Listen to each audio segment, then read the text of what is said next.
the lawyer from Goyer over here himself, Mr. Jeff. How are you today, sir? I'm great, everyone. I'm just happy to be on the most diverse wrestling panel of middle-aged, white-bearded guys. Hey, we all have different colored beards. Look, so that's diverse. Right, and I have a True. different color. Mine is Builder's Neutral, as you can see by my wall behind me. Jeffy's been on fire lately. You're look, bringing the fire. The look, fuego. look. If I have to get rid of all of y'all, the only one I'm keeping is Jeff. That's all I'm saying right now. You can have him, John. Oh, all right. You can keep him. All right. Okay, I looked at it as moving on up in the world. Yeah. Look. The order is gonna go Jeff, Chris, then Jimmy. Jimmy, you're at the bottom of the it's like totem pole that, right now. is it? It's yeah, like that. it is like that. No, Who's gonna look, play with I the love you cat? guys. Oh, thank you. Yeah, but no. So I mean, guys, it's been a look. Last night was interesting, but before we get to last night, I do want to talk about last night in a sense. As we know, we have Fox, having the main broadcast for Smackdown. The one thing I have found interesting, especially because as we watch, we notice these things being my degree being in broadcasting, the in-show advertisements that they have. The one thing I've found fascinating is the role and the smoothness and just the way they've done it, where they have done they talk about the XFL for the last few weeks and everything. They had their championship game, and then they've rolled right into the USFL, right?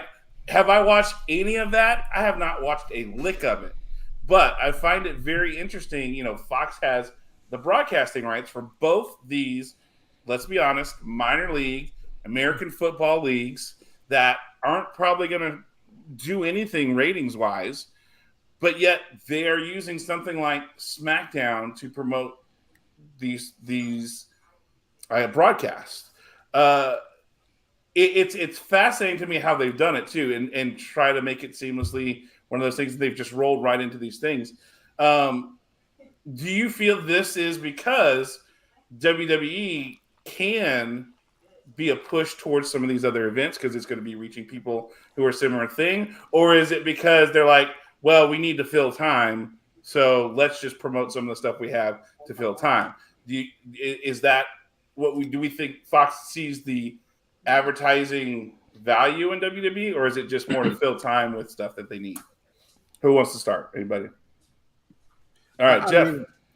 I think it's actually part of their contract that they must do that. I mean, I think that's part of the deal with going on Fox, either implied or overt, and it's probably overt.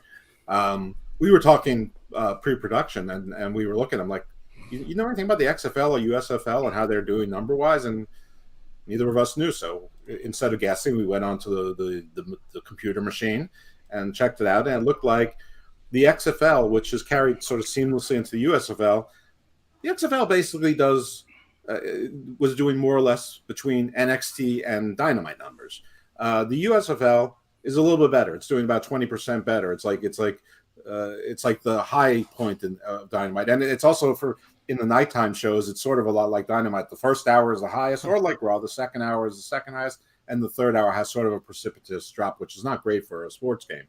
But the USFL, unlike what I'm told by some wrestling fans, that it's gaining. Like its week 5 viewership was greater than its week 3 viewership, and was greater, but the week 1 viewership was similar to the XFL. So it seems like having the XFL sort of in the winter, and then having into the spring, and then the USFL going spring summer is sort of working for them as long as the money's right. But the one thing that's interesting about Fox, actually WWE as whole, this is a WWE thing, is that there's that one segment where you come back from commercial and they always advertise that city. They give you images of all the big baseball players, some of the sites in that city, and they do that very much on purpose.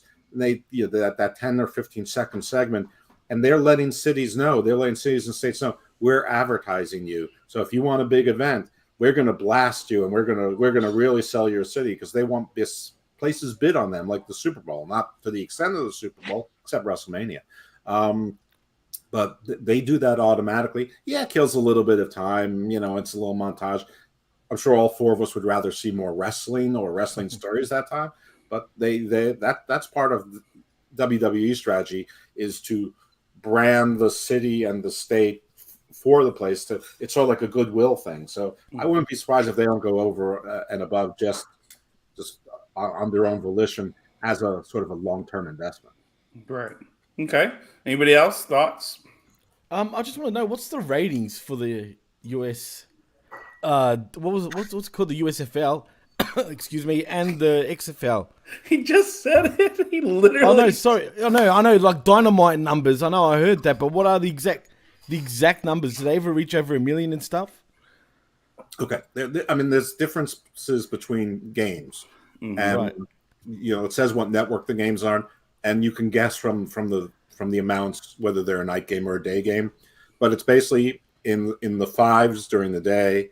At night, it seems to be like in the high 8s to 1.5 million. Wow. There was one game that was over 2 million, I think, but Yeah. but I think that was two major market games. Do they get good attendance like at the No games? Okay. Look, we don't get that's something. I mean, it's one of those things where, well, for example, for the XFL, they played almost majority of their games in just a couple of places, like here in Arlington. Yeah, so the XFL's headquarters is here in Arlington, in the Dallas area, at the old Globe Life baseball stadium when the Rangers built their new stadium. Even though the stadium was only 25 years old, but they built our original stadium without a roof because everybody apparently forgot that it gets to be 100 fucking degrees in the summer here, and nobody wants to play baseball in 100 fucking degrees. Yeah, fuck that. So that's why they went and built what looks like a literal barn, next door. But hey, it has a roof and it closes, and you can play at 70-degree heat. So, but they kept that stadium, that old Globe Life Stadium. The XFL's headquarters are there, and they play games there. They play they do that kind of stuff to save cost cutting, to be cost cutting measures and things along those lines. So attendance wise, for example, Lance Archer, he likes going to the Renegades games. He supports a lot of local stuff here. From the pictures and stuff he sees, knowing that stadium, the baseball stadium, holds about 40. I'd say from the look of it, it's maybe 8,000 to 10,000 people are in attendance live. That's all right. There's wrestling there too. Yeah, I mean, it's not terrible. It's fine for what it is. Do you think the leagues will last this time though?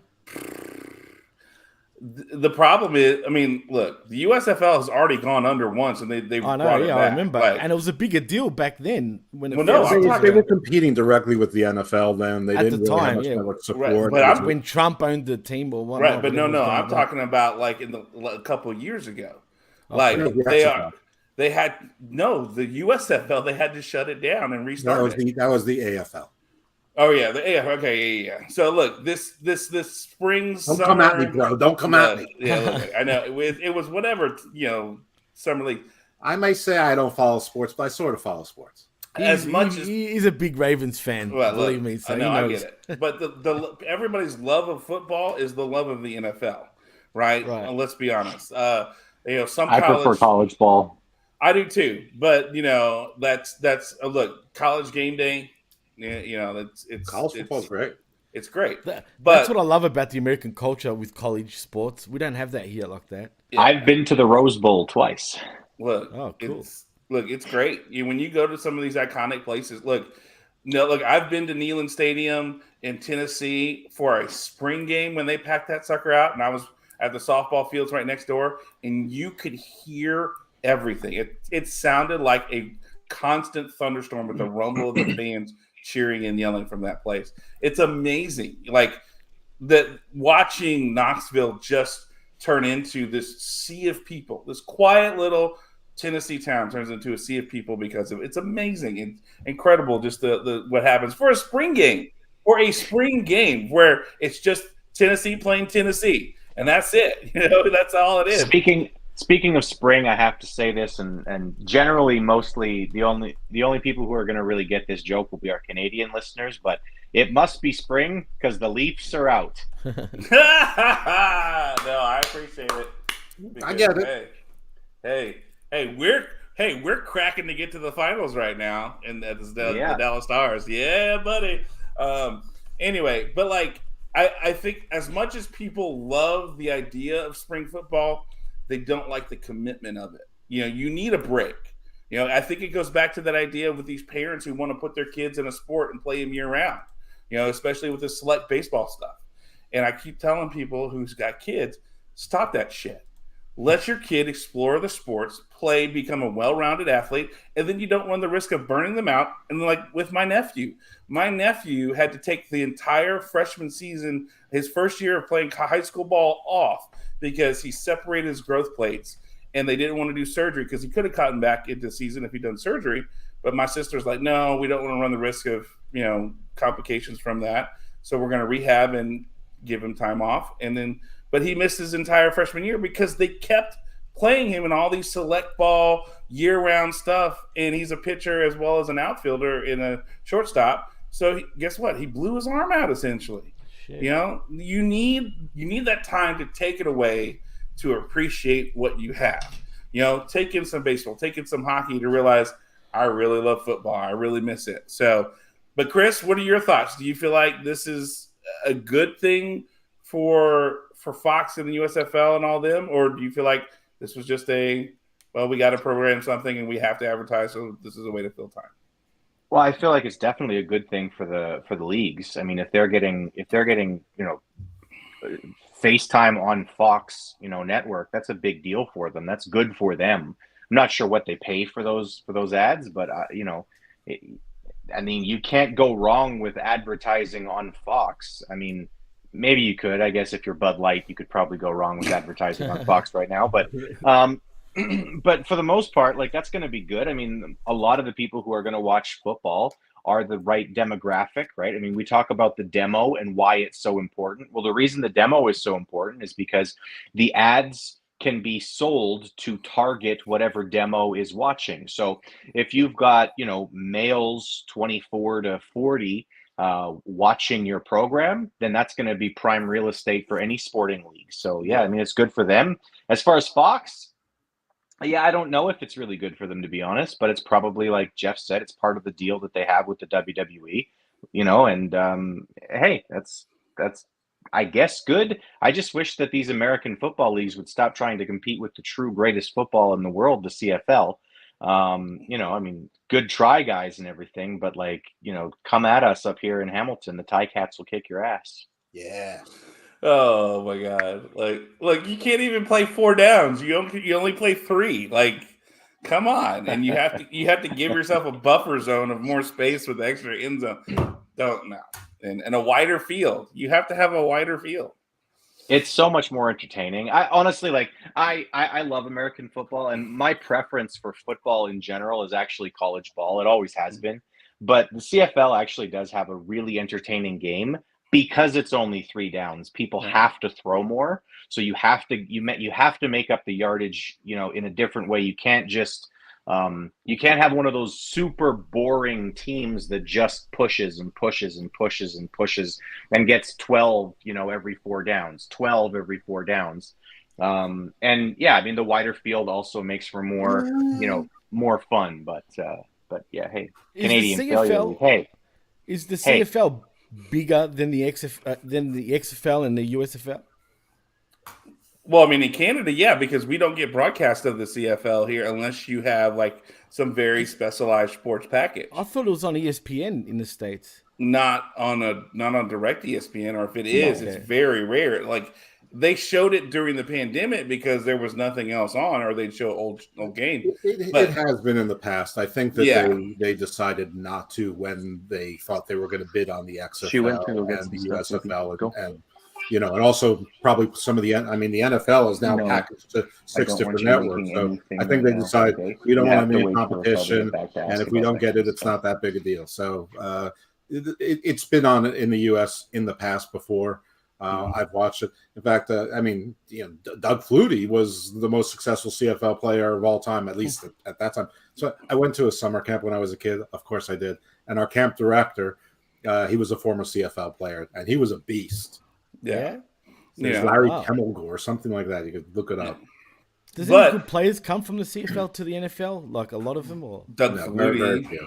No, a lot of times it's the other way around. You get guys who make their way to the NFL, but then end up in the CFL. Yeah. And Yeah. that's Of course, the CFL is a professional wrestling hotbed, being a place where both Brock Lesnar and The Rock played. right.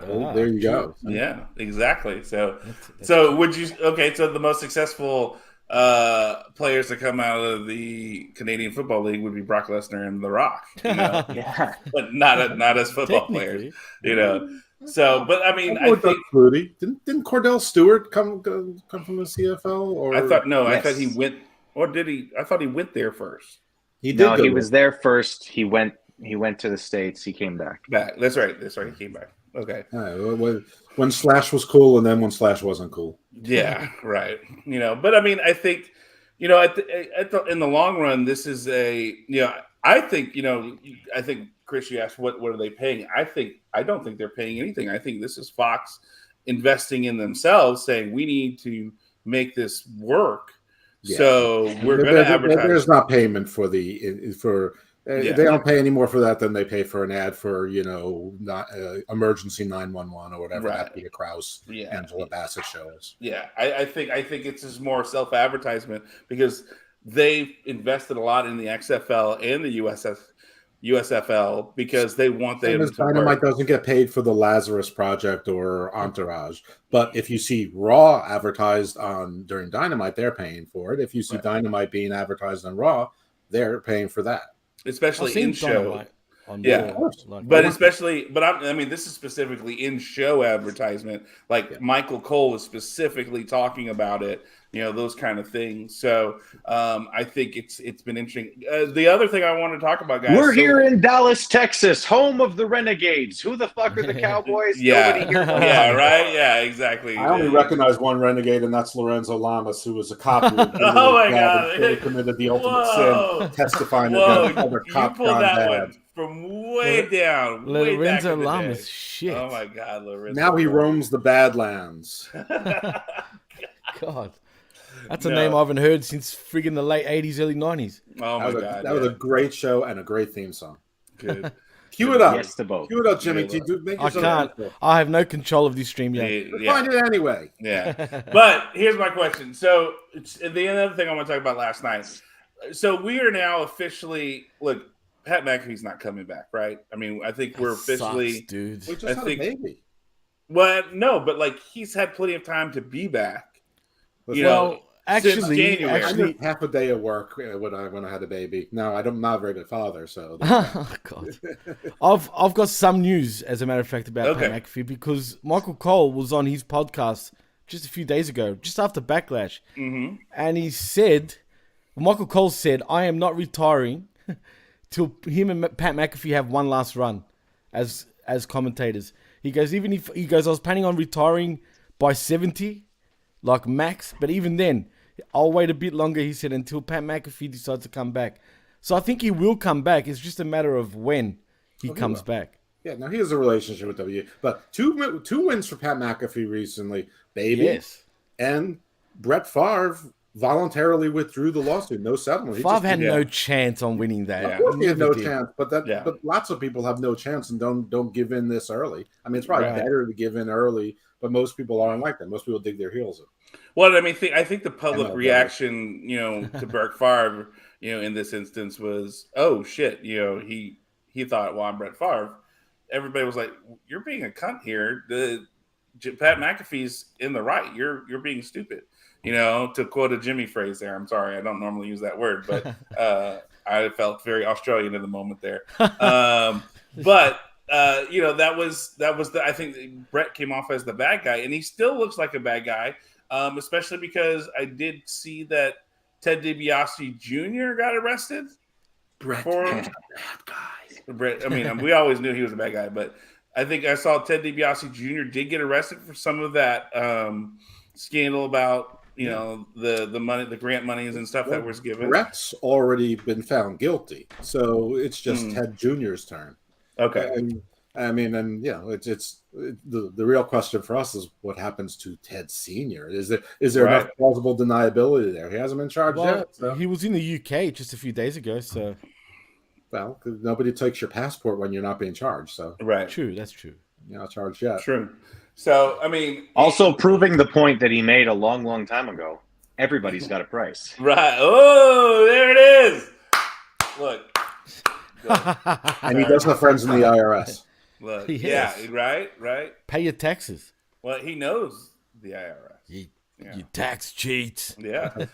So, I mean, I guess my question is this: Wouldn't it be funny if, like, one day, you know how like there's embodiments of Earth as a god in some panoplies that, like, in 10,000 years, people look back and they actually think the IRS was IRS, like it was actually it's Mike Rotunda. There's a giant statue of fucking Mike Rotunda, and they all just bow to it. They only discover like He's Mike pointing, Rotunda, like Funko bobbleheads and action figures. Those are the only ones that survive somehow. And they're like idols that people had all over the place in temples. Yeah. This is great. This is the best fan fiction I've ever come up with. There you go. Look, I appreciate it very much. Start writing. Yeah. Because I can't write shit. Ghostwriter. You need a ghostwriter.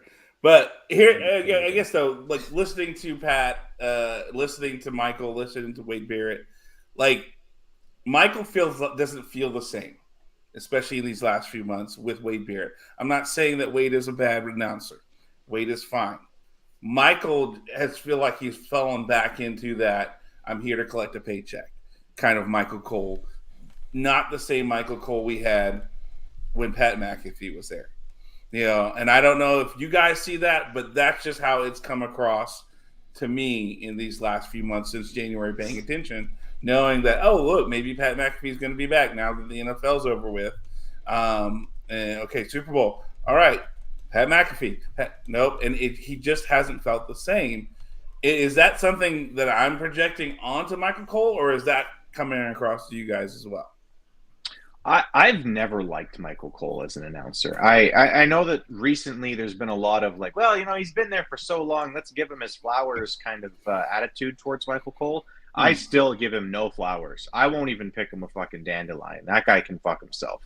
I do not like Michael Cole at all as an announcer, and I think that I can legitimately tell you that I've never thought to myself, okay, they can't possibly, you know, replace Michael Cole. It's when and how are they going to eventually replace Michael Cole? Please, God, get rid of this guy. So as far as like, is he a little more bland right now because he doesn't have Pat McAfee? Well, yeah, because Pat McAfee gave him something to get excited about. And it was something that he could sort of, show up emotionally for, because he really, I think, genuinely enjoys, doing the job with Pat McAfee. But of course he does. We'd all love to hang out with Pat McAfee. He's a ball of energy and excitement, right? He's fun.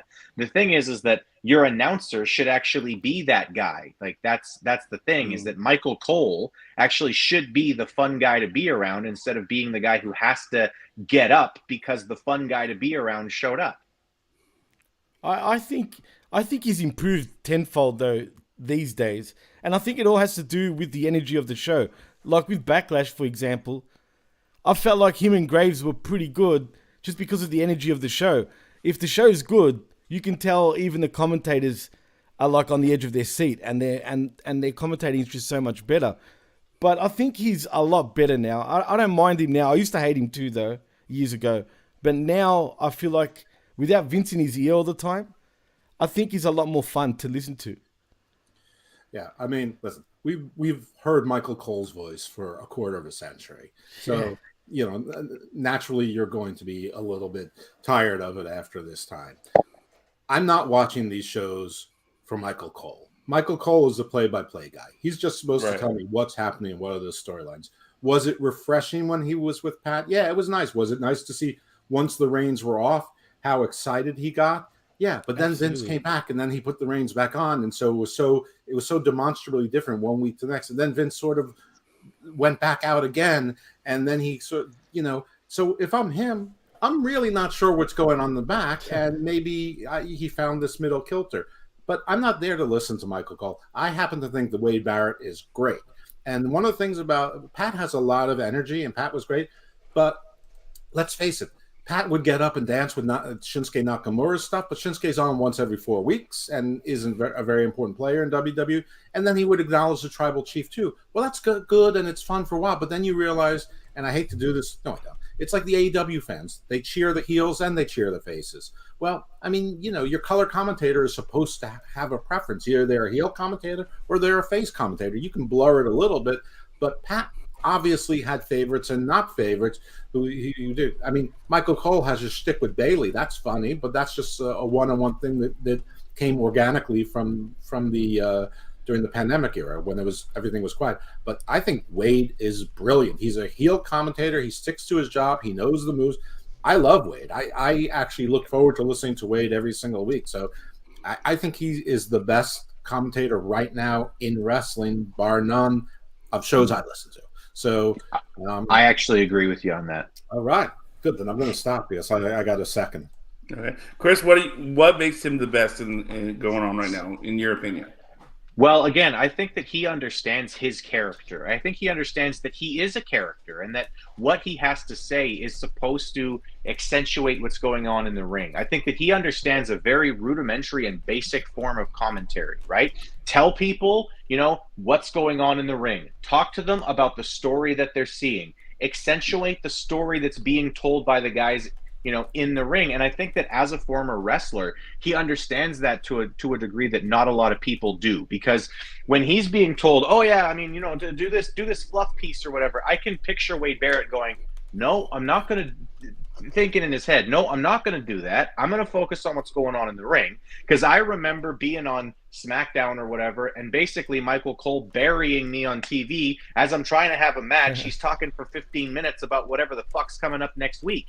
I'm going to focus on what's going on in the ring. I'm going to continue to be my character. He is Wade Barrett on commentary. He's not a fan, and he's not pretending to be a fan. He's just Wade Barrett. So he sticks with what he knows. He knows the names of all the moves, and he understands exactly what commentary is for, which is to give the lyrics to the music of the wrestling match. Mm-hmm. But I think where a lot of people were appreciative of Pat is Pat was us. I mean, Pat would rip somebody that comes out that he didn't like, and that's okay. That's who we are. Pat's a color commentator in the sense of he's there to hype things up. Like, to me, I could see a balance of Cole, Wade, and Pat all working together, because Pat brings something different than where, like, if Pat gets all hyped up, Wade would be like, come on, you don't know what you're talking about. Like, what are you're doing? Raw could really use energy, and they could use Pat for like half the show because they need energy. I didn't mean to interrupt, but it just struck me as you said it, that 180 minutes versus 120 minutes, I could use some of that childlike exuberance, not childish.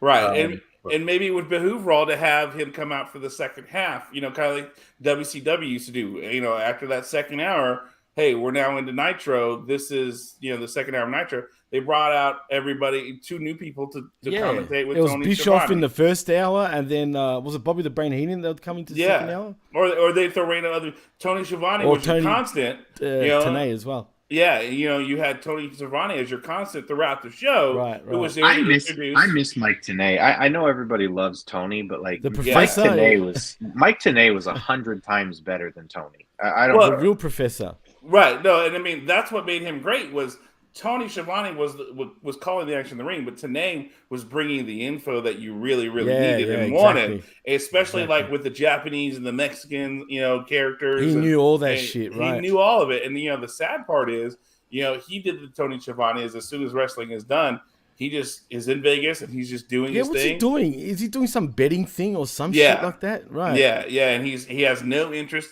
in getting back into wrestling. He gets asked for conventions, he says no. He did a great job at TNA too when he was there. Yeah. Really brought a lot of class to the commentary there. And I mean, bitter John class in TNA at that time was hard to come by. So right, yeah. Well, when you're Don West, doing what he's doing and doesn't want to be, subject to being fired, midway through any show. Like wrestling is a very mercurial business. Schiavone was the same for years. He was bitter about the wrestling business and up until AEW. Well, he was also But- broke, so that I mean, bitterness Well. helps when you're broke. If your business, if what you're doing, you're successful or successful enough doing. I mean, Kane has got to be 70, so he's probably collecting Social Security too. Yeah. I have a question. I don't know if anyone knows it, but like last I heard about Larry Zabisco, he was with Alicia Fox, but apparently not anymore. What? But he was a really good. I mean, he was a good commentator too. Like, I loved him, the living available? legend. Absolutely. But is he really with Alicia Fox? Not anymore, but he was for a while. What? Wow, he still is a living legend in my book. That is a Good fucking for him. legend. Wow. Good on you. Yeah. But is he around? Like, put him on Raw. Put a third person. I mean, I know he's not doing it because I listened to Tony Schiavone's podcast and they talk about, like, they've talked about Tenay, they've talked about some of these other guys, and like, because Tony's talked about how he didn't get him and Bobby had a falling out and he didn't have a chance to call him after the stuff, and he's really upset about that, and he says, look, I'm a shitty friend, I don't call people, I'm just not that person, and he's trying to work and be better on it. He says, so like he's reached out to Tenay, he's reached out to Zabisco, and from everything that's been said in the podcast, Zabisco's there, but he's not doing super great, as far as health wise and stuff like that. So he's probably not available. I mean, he was already in his 40s, back when Older, the Nitro started. probably 50s at that point. Yeah, I actually think that they already have a really good option for commentary on the books, who's there every week anyway, who they show on TV often, and who they're apparently not going to be redoing the Hurt Business with. I think MVP would be a really fucking great fresh voice on commentary, and it also gets to check a box for them. I mean, I'm not suggesting so that they check a box, but it does check a box to say, look, we have a black guy on commentary. And MVP is, I mean, incredibly knowledgeable and fun when he's talking. Yeah. I miss MVP's podcast. I loved when he had his podcast going, because I thought that he was both insightful and a lot of fun. And I think that he could bring that to commentary, especially if they're not going to redo the Hurt Business, which I think that they ought to. Right. So, because I mean, Byron Saxton doesn't count. He's too white to be a black guy. Oh, I can't stand Saxton. Thank God he's not there anymore. Look, that Raw announcement. Look, he's too white to be a white guy. He's the Kerwin White of black guys. Yeah, he's like Commander Data. Yeah, look, he really that whole the Vic Joseph and like whatever or whoever those guys are. The Raw commentary team is awful. The British guy I can't stand. Like he's the Irish guy. Or whatever. Don't say I don't British. care.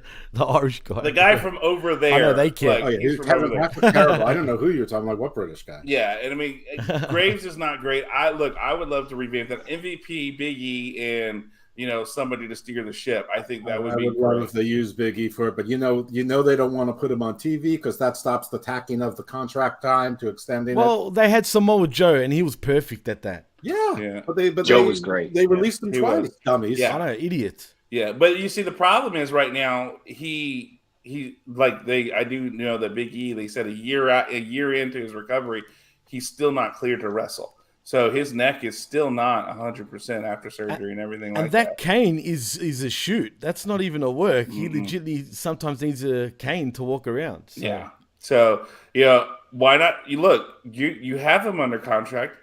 Put him on commentary. Use him.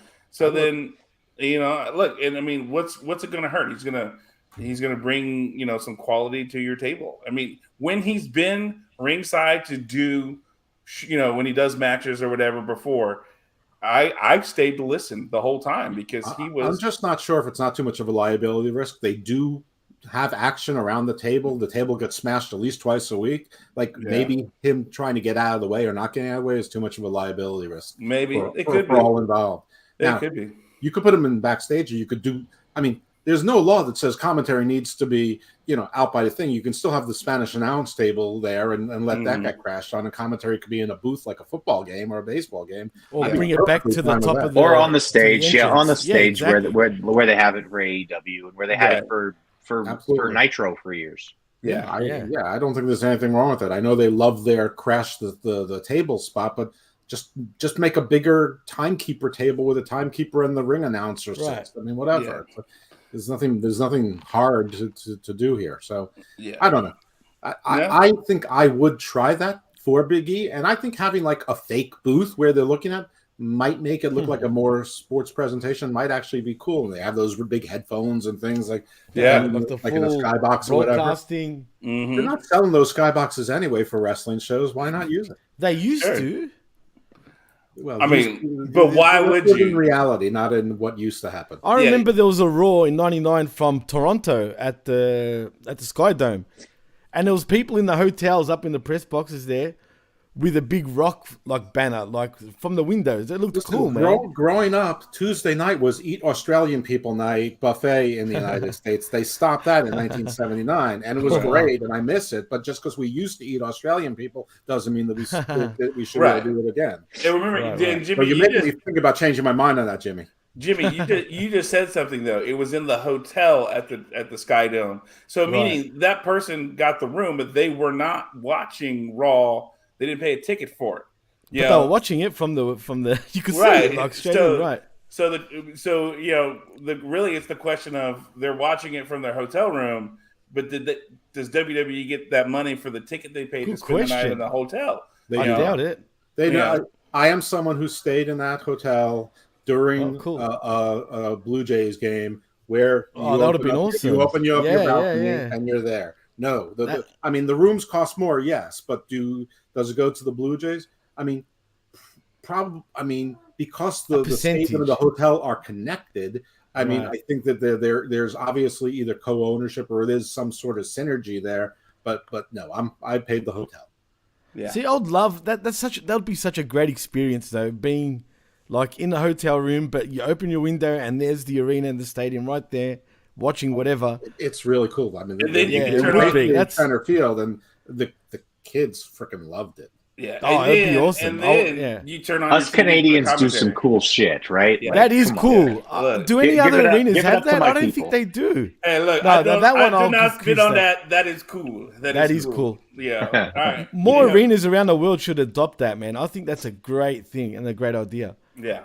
So one last story I want to talk about before this week. So, of course, we're on the fallout from Backlash, if you want to call it that. But one story that's come out, from Backlash, the Backlash from Backlash, the Backlash from Backlash. The one question I have, so that I've seen this floated about in a few sources. It said that talent and some people behind the scenes have wanted to make Backlash a permanent fixture in Puerto Rico. After this past week, I don't believe that. Look, it's been. Look, I've seen at least 3 different sources who have had it listed as hearing from backstage. You know, I'm not pulling this up from just one source.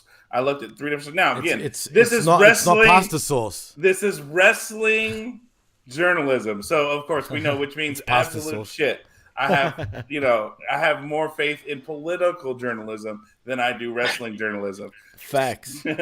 But if that's the case, just throwing it out there logistically and everything along those lines, knowing WrestleMania is always somewhere, but seeing the crowds, seeing the fact that people loved what was going on there, is that a viable thing for WWE to have Backlash as a permanent fixture in Puerto Rico?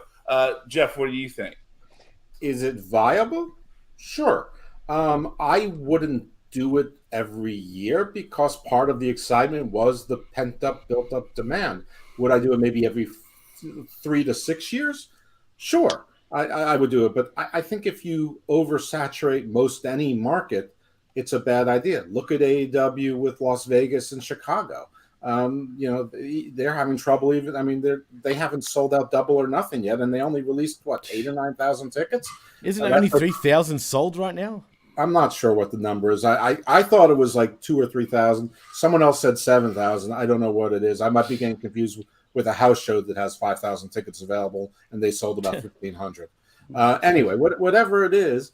I probably wouldn't do the same city every year for most anything, but it should definitely be in consideration for the rotation. I don't think there's anything magical about Backlash for it, except that it makes it easier for logistics. But a company like WWE, who's now going to have shared resources with UFC through Endeavor, has more logistical power.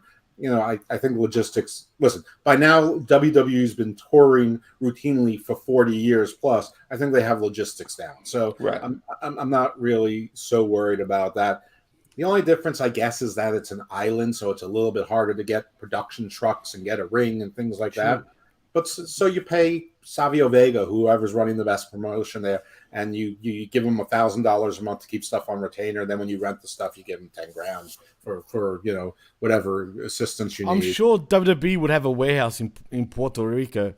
They've got I'm warehouses sure they here. would. They've got warehouses all over the world for that exact reason. Are you sure? Well, if they do, Yeah, then they they do. do. It'd be nice for Puerto Rico. Yeah, put something there. Todd Build up Brantley, that Hurricane Land. he brings this up. It's up to That's Puerto true. Rico tourism, not WWE. If they don't want to pay for it, then it's not. It's gonna not going to happen, and that's facts.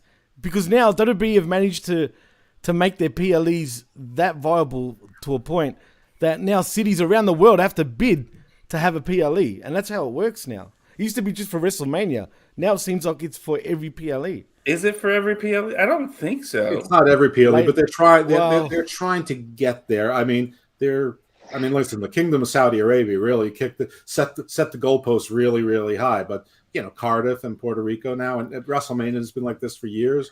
I And think, Australia too. The Victorian government here for my state had to pay to get a PLE here, and they're negotiating again now. So, yeah, everyone around the world to get a big event, a WWE event, they got to pay up, and we're talking millions.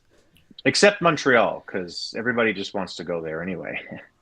Well, yeah, but the red light Montreal- district is tight. Yeah. Yeah. Mm. tight, very Yeah, tight. yeah, yeah. You sure it's Yeah. tight? Yeah. Yes. You Yeah. shut up now. That's why you go. That's why you go to the red light district. Hello. But I mean, I think I agree with you. I think the novelty of this. Now, granted, was it egregious how long it has been since WWE had been to the Puerto Rico before this happened? I think we talked about the last time before the show happened. It was 2008 and 9 for SmackDown and Raw. Oh yeah, 2005 was the last. Let me PLE talk. though, yeah. The adults are talking now, Jimmy. It was 8 and Man. 9 when house shows were there for SmackDown and Raw, but then it was like 05 was the last actual TV. pay-per-view. And so it's that's a really long time. That's a really long time to be to keep from going someplace. The question becomes, was it worth it for Puerto Rico? In the long run. But let's be honest too. Wrestlers and everybody saying they want it in Puerto Rico. Think about this. You're on an island in the Caribbean for however long. I mean, who wouldn't want to go there, right? I mean, it's better than Saudi Arabia. But the question is, was it? I haven't seen anything, but was it viable for the island? Did it bring in tourism? Did it bring in extra monies from outside the island for them? Was the arena even big enough to even bring any sort of money when you think about it? I mean, how many people live on Puerto Rico? I honestly don't know, but I'm guessing 3 million the last I checked. Okay, so that's like a small state. close to it. So it would, if I'm Puerto Rico, it depends on tourism. If I'm WWE, can you fill up 10,000 people once a year? Sure. Yeah. No problem. But is it worth it for Puerto Rico? Yeah, it's going to depend on tourism. Did hotels and restaurants, they're going to see their tourism, their various tourism tax receipts, and see if it went up immediately before and immediately after WWE, and they'll probably track it to see if there's any correlation. 3.264 million as of the 2020 census. That's a lot more than you'd think, right, for such a small island. I'm actually quite surprised by that. Yeah, Hawaii is 1.442 million, Wow. and That must have grown. Costa Rica is 5.154 million. Yeah, So and Hawaii is broken up over 8 islands. I mean, Right. granted, the most of the population is on one island, but Right. still, it's you want to go to population centers where it's destination. I mean, asking people to fly to Hawaii for a wrestling show to me sounds like a big ask. It is, but I mean, it's a lot easier to get to Puerto Rico. You're in the Caribbean. You're not having to get a passport or anything. But like Your How do dollar you- generally goes further in Puerto Rico too. I mean, you Yeah. can buy groceries, you can go out to get a Peanuts. meal. It's going to be a lot. Well, it's not exactly peanuts in Puerto Rico Oh, anymore, wow. but I mean, it's still a lot cheaper than Hawaii. Right, and just Yeah. getting there is cheaper. It's not nearly as expensive to get to Hawaii. How much does it cost for you guys to actually get to Puerto Rico? Here, let me look right now. Just it's the same curious. as Miami. Okay. Well, it's Yeah. just off the coast, so it's not even far. I Yeah. think it's like 500 miles. But I will tell you, off the from coast. someone who's considering going to Puerto Rico on, honeymoon, I'm now more than ever certain that that's where I want to go. I mean, I always didn't. I never wanted to leave a U.S. territory. Obviously, I don't want to deal with passports and currency exchanges and shit like that. Yeah, 'Cause, no, it's if you're taking 6 or 7 days off, I don't want 1 day on each end to be devoted to customs, and if luggage gets lost and all that, Yeah, no, standing it's in annoying. immigration lines. But Puerto Rico has now beaten out St. Thomas and the other U.S. Virgin Islands and whatever else is fucking down there. Yeah, let's put it this way: if I want to go from Dallas to San Juan, right now, if I say May 22nd to the 31st, which is what's listed, I can get there for $168 on Frontier Shit, Airlines. that's cheap. That is fucking cheap. That's awesome. No, that's pretty cool. Yeah, Dirt cheap. Dirt cheap, absolutely. If I want to go to Ponce, Cheap. I can get there. I can get there at $324 flying Spirit, as That's well still as. What if you want to go to London for all in? Oh, you want to do that? Probably 500 to 800, I think. It's I would pricey. probably go with Wrestle King. I would take Wrestle Travel. London, one way, Spirit North Atlantic UK. It's a $738 round trip ticket. Right. If I want to fly American, $1,000. Yeah. That's Like, it's only 5 hours away though, man. It shouldn't for you guys, so it shouldn't be. It should be cheaper. It's not the length of the flight, pal. Yeah. God damn it. So, but you got to remember, like for me, Jimmy, it is if I usually have to take one stop, all right? Yeah. So it's going to be 10, 11-hour days. Well, how much would it cost to get here? Out of curiosity, because I want to compare it to how much it costs for me to go to use. It's going to cost a lot, but while he's looking it up, Sydney? the reason why I think last I You're checked, it Melbourne. was like 1,600.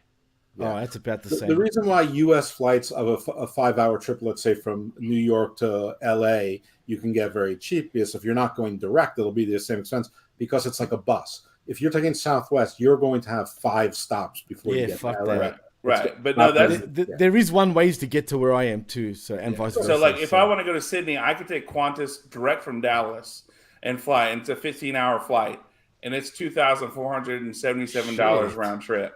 The other options are American. I could fly American with one stop in LAX, and it's a 19-hour flight day. That's $1,513. That's a good price, actually. And then Air Canada, I could fly with 2 stops. Hey! Yeah, I could. It's 1,546. But I'm going to be honest with you. That's If pretty it's good, me, I'm That's paying the name of my extra. country.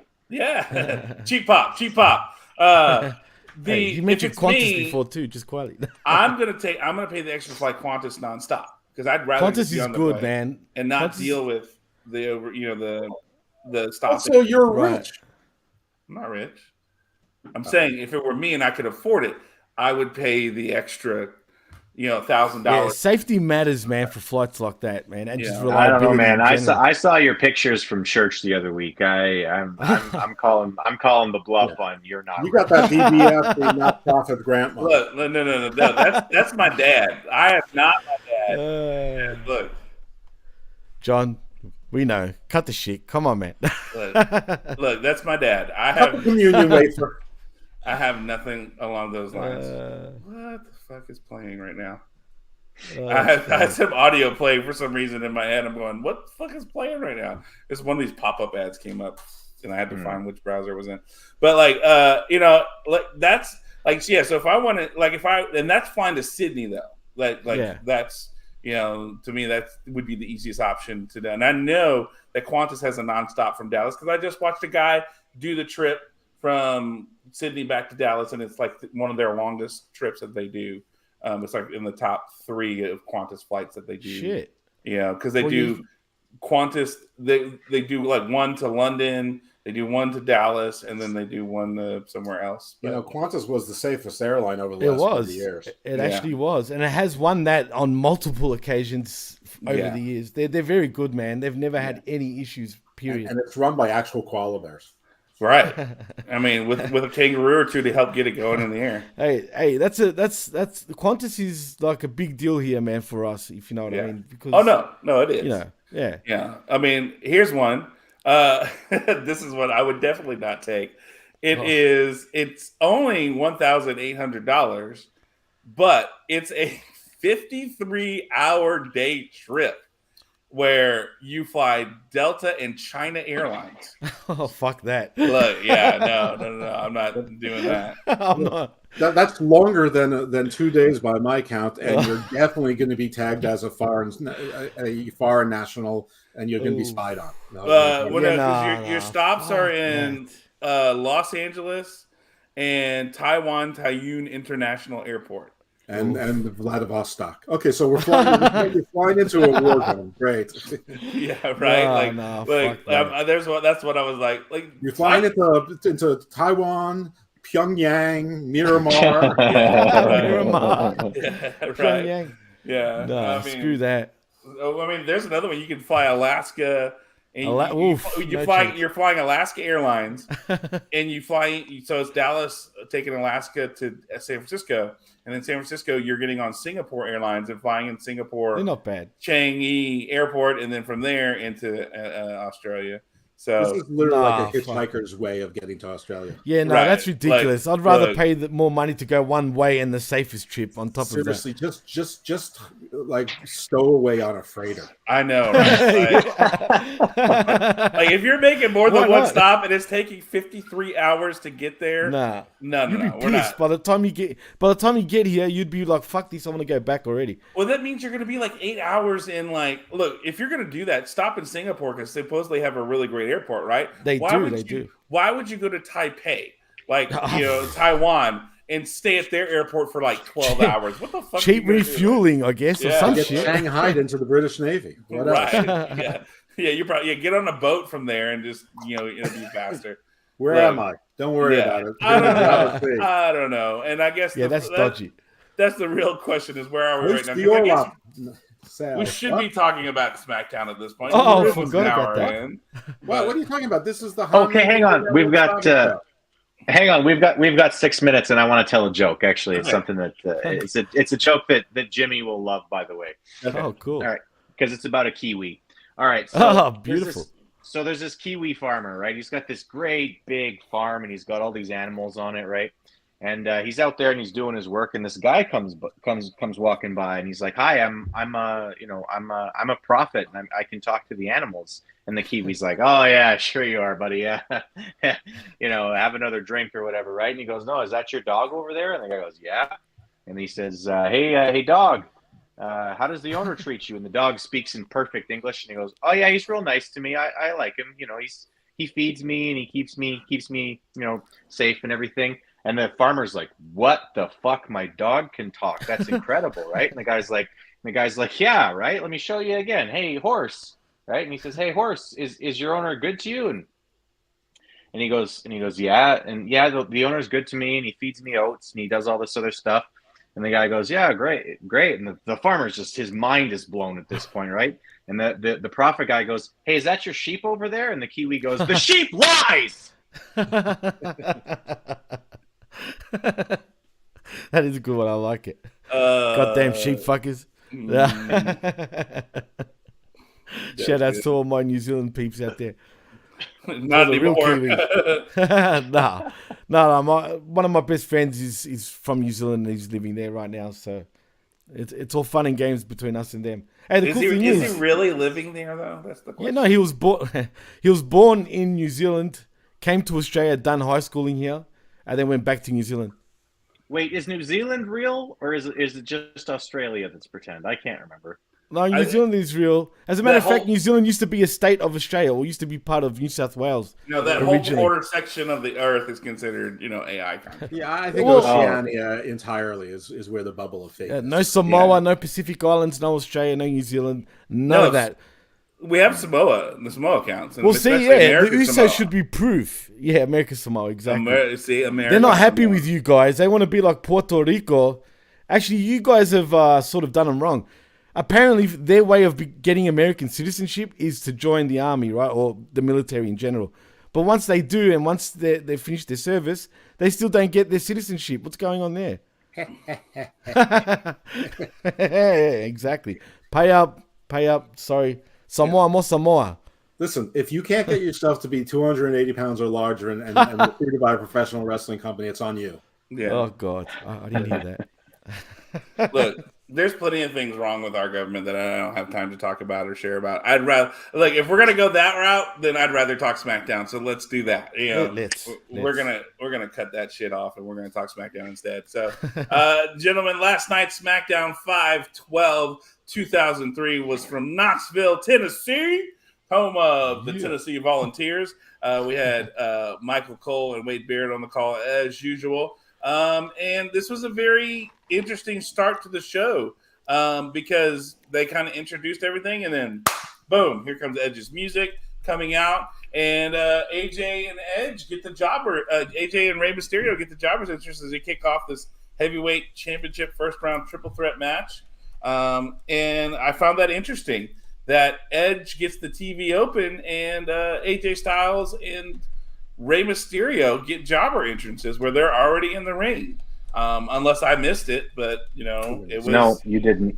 I was going like, wait, what? Because if I'm honest, I watched on replay because I had an opportunity to go listen to live music last night, so I did. And so I'm like, wait, what? Like I rewound it 3 times, going, okay, no, and I thought that was like, well, fine, they want Edge to win because I think we've talked about that. Edge, this is Edge's last run. Give him one more time, shot at the title, et cetera, et cetera. And, well, you guys watched. What do you guys think? How did you feel this match went for a triple threat match? Because, I mean, sometimes these can be either really good or they can be very wheels off. And I think one interesting thing is we almost had, between the 2 triple threat matches, it was like a difference in styles, literally. You had this match, which was more high-flying guys, and then you had a few more brawling brutes in the other match, for lack of a better phrase. And how do you feel this match specifically went? Did you really like it? Did you feel like it was a clusterfuck or something in between? Chris, what about you? Why don't you start off for us?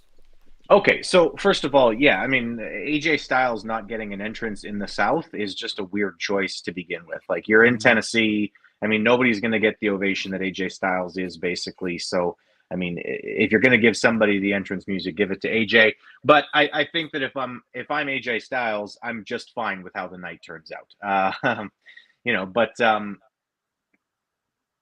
Yeah, as far as the match goes, it was a decent triple threat. I think that triple threat matches in general are hard to judge. They're hard to really get right.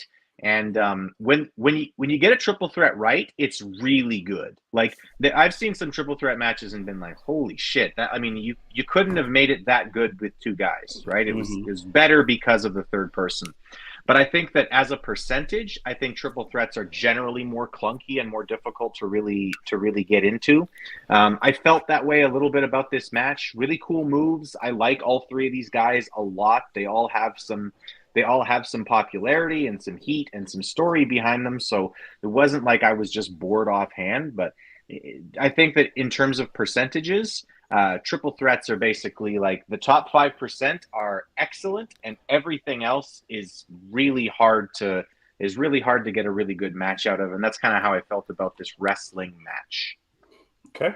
All right. Jimmy, what do you think? What was your take on this match? I think it was a good match, especially for TV. It was a good 3-way TV match. That's what it was. Everyone, you could tell, like, it was a lot of shot calling, if you know what I mean. Like, but it was a good match. I think all 3 had good chemistry. All the sequences were pretty spot on. Apparently there was a botch that Jeff pointed out, and he will, I guess, shortly. But no, I thought it was a good TV match. Okay. Jeff, what do you think?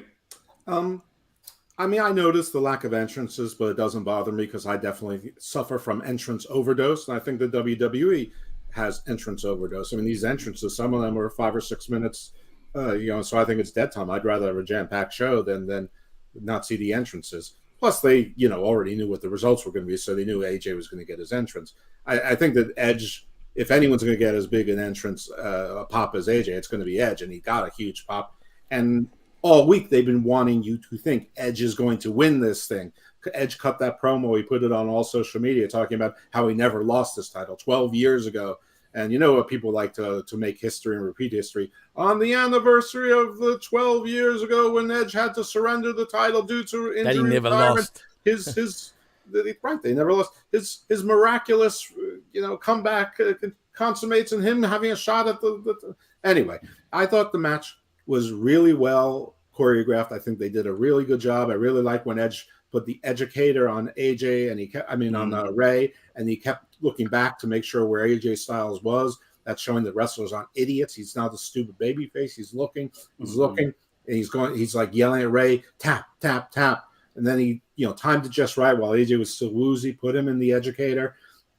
I thought all that was really good. I thought everything was good until the penultimate spot where Ray is coming off the top rope and Edge is supposed to catch him in what I assume was supposed to be catching him and putting him into a DDT or a cutter or something, but he didn't. He never went down. He just sort of like went like this, and so like the bottom part of his bicep, sort of grazed Mysterio on the top of the head, and commentary didn't know what the fuck to say, and so I said, well, I think that Edge countered. It wasn't clear what happened.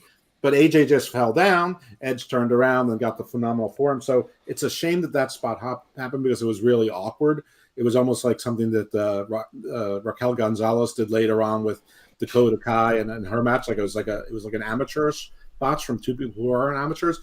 Unfortunately, when you're like 47 and 49, maybe you don't want to fall down too many times unnecessarily. But aside from that, and that's a big aside. Aside from that, I thought it was a really good match. And and it was interesting because AJ had been out for so long, and lots of people have been speculating he's still sort of injured. He's well enough to go on TV, and but he did the phenomenal form a couple of weeks ago on TV. If you can do that, I mean, what can you do? He was resting a lot of the match too. If you think back to it as well. Yeah, and he had 2 matches tonight. Right. Yeah. Right. Exactly. But I mean, prior to this, but even a couple of weeks ago, he did the phenomenal form. I can't even remember against who, but he did it. I think it was on Raw even. And I heard podcasters saying, well, his ankle still isn't good. They're still testing. Well, you don't test it by doing a phenomenal form. No. You test it, beforehand. So anyway, so it was a bit of a surprise there. Ray's gotten plenty of flowers. Edge has been in a lot of, high stakes things. Listen, they want this World Heavyweight Championship to be a workhorse champion. And so AJ, on the other bracket, you have Seth. I mean, we don't know if AJ wins yet, although we do because we're after the show. But those are 2 workhorses. So, they're, so Edge with his promo doing it. Roman, when he left earlier, staring at that, coveting that belt. They're trying they're trying to get out of the money. They're trying to tell you that the top wrestlers, the top tier echelon wrestlers, think that title's important. So stop calling it a consolation prize. Stop calling it the real fake world championship.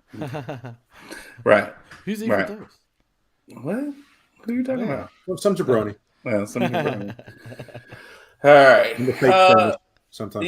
I agree. This was an intriguing match. I love the storytelling of everybody trying to get their thing in, and always something happened where Ray couldn't get the 619. He couldn't get the 619. He kept trying, and someone would interfere. Something would happen, and Edge would try to do something, or AJ would try to do something, and just something would happen every time because these guys are just into each other's business. It was good storytelling. It kept you on your edge of the seat. Honestly, going in, Ray was the one I thought that was definitely not going to get the win here, but because of Edge being in this match, I was like, you could see them giving it to Edge. Like you said, I know you said it's a workhorse match, but we could see he was Edge gaining hype. Edge, people starting to think Edge is going to be the one to actually possibly win it all. But I mean, also too, you could see Edge do maybe a 2-3 month run with it and then give it up, and then be done for that kind of thing.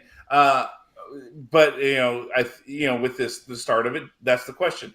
Do you want this to go on a guy who's a workhorse who's going to hold it for 6 months to 8 months, 9 months, maybe even longer to build that prestige? Or do you give it to somebody like Edge who gives it instant prestige and you can drop it after about a couple of months? But going with AJ having this win in this match, honestly, I was a little surprised because, like we have talked about, there was talk of he's still going to be injured. He'd been out for a very long time. And normally WWE doesn't put somebody who's been out like this for a very long time in a prominent position. They kind of take him off and let them do their thing. And to see this win, I liked the win here. I thought it was good, and I think it really did a lot for AJ, especially coming back. And now we know why the OC and everybody and Luke and Gallows have gotten their push for the last 2 weeks, because it was a build-up for this, because it makes it go, okay, this not only is these guys back, but AJ's back. This is a serious faction for SmackDown to be a part of. And I did find it interesting. Ray was in his blue.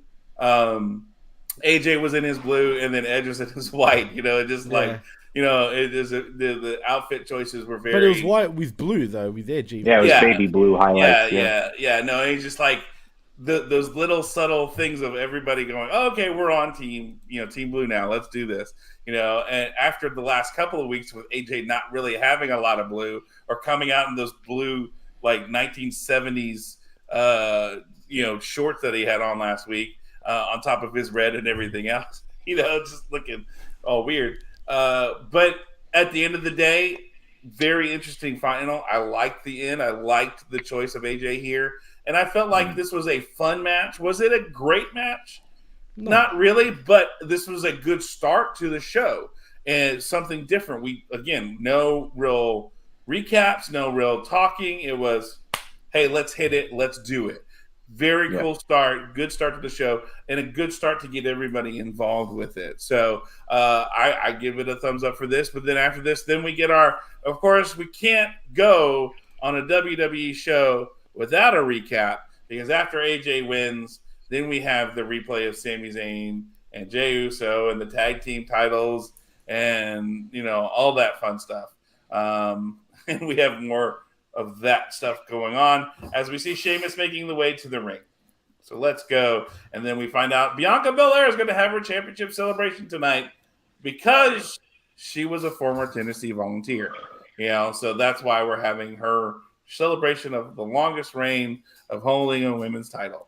Makes sense. Cool. And of course, in the modern era. In the modern era. And the moment that is said, something is going to happen, so this is going to get all fucked up.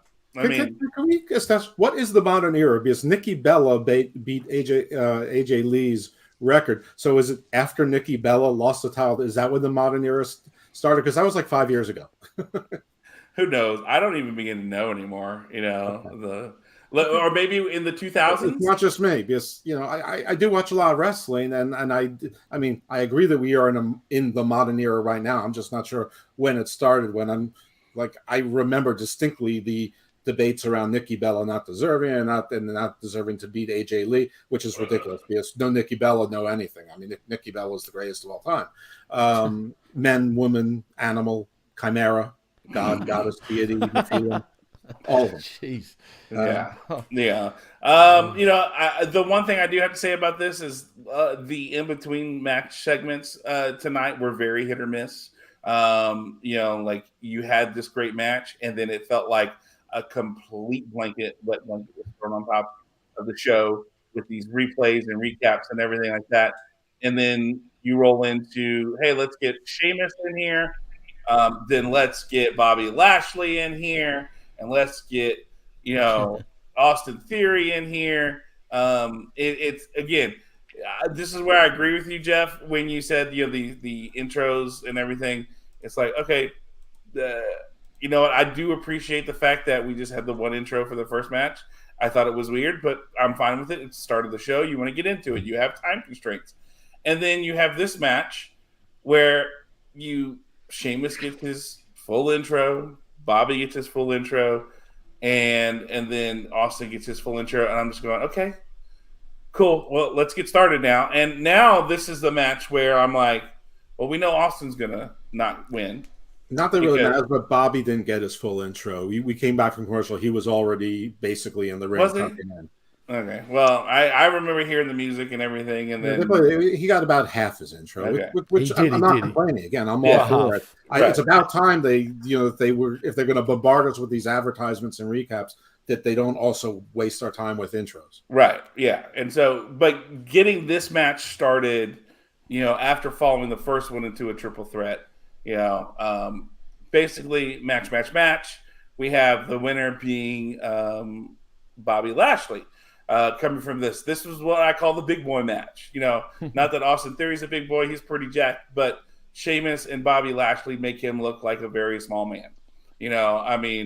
But Sheamus and Bobby Lashley will do that to any man that they stand next to. There was Sheamus. I don't know if you guys have seen this, but Sheamus does his whole Celtic Warrior workouts where he goes to different WWE people's workouts. Look, the one Bobby Lashley did, I thought Sheamus was going to die. Like Bobby Lashley's warm up killed Sheamus. No shit. His warm up was like, he goes, okay, that's my warm up. He's like, the fuck? Like, wow. Sheamus was like, holy shit. Like, Bobby Lashley's a freak, man. Look, he really is. And just some of these guys who, when you watch Sheamus, you watch the thing and you watch his warrior workout, you realize the athletes that WWE has and some of the beats that they have are incredible. Absolutely. And so watching this match, like the moments where it was just Bobby and Sheamus, I was like, I did not realize I wanted this match and just as a Bobby Sheamus match until right now. And I really like this. I thought they did well together. I really felt like when those two were in the ring together, it was, again, I believe this is, again, Sheamus bringing someone up to that level. This has been his consistency for the last 4 to 5 years where he makes someone in the ring with him look good. And then he did look a little gassed, though. That's what kind of worried me about Sheamus. He looked very tired by the end of it. Well, yeah, but you think about it. Sheamus is the workhorse of this show. Like, how many times has this man come out and wrestled in the last few months and put on, I hate to say it, banger after banger after banger. And banger after banger. But he was also the ring general of this match. He was the one absolutely was. That's in facts. charge. He really was. Let's think about it. Of everybody in that ring, I'm not giving Austin Theory he's calling the match, and sure as hell not doing Bobby Lashley. Sheamus is going to be the one who's going to be calling this shit. I don't think Lashley's good at calling matches anyway. You can just sort of No. Bobby is a reaction wrestler, and he wants to be told what to do. Well, let me tell you, Bobby's good at everything, but because this finish spot was Sheamus, he was the right one to do it. Yeah. So okay, but let's start with Jimmy. What about you? What was your takeaways from this match? It was good. Again, it was a great TV match. It was stiff. I loved Theory's dropkick, that double dropkick that he does, especially how he caught Sheamus right on the side of the head, man, on the ear. Like, perfect. Just boom. I think, other than Kazuchika Okada, he's got the best dropkick in the game right now. I was about to say.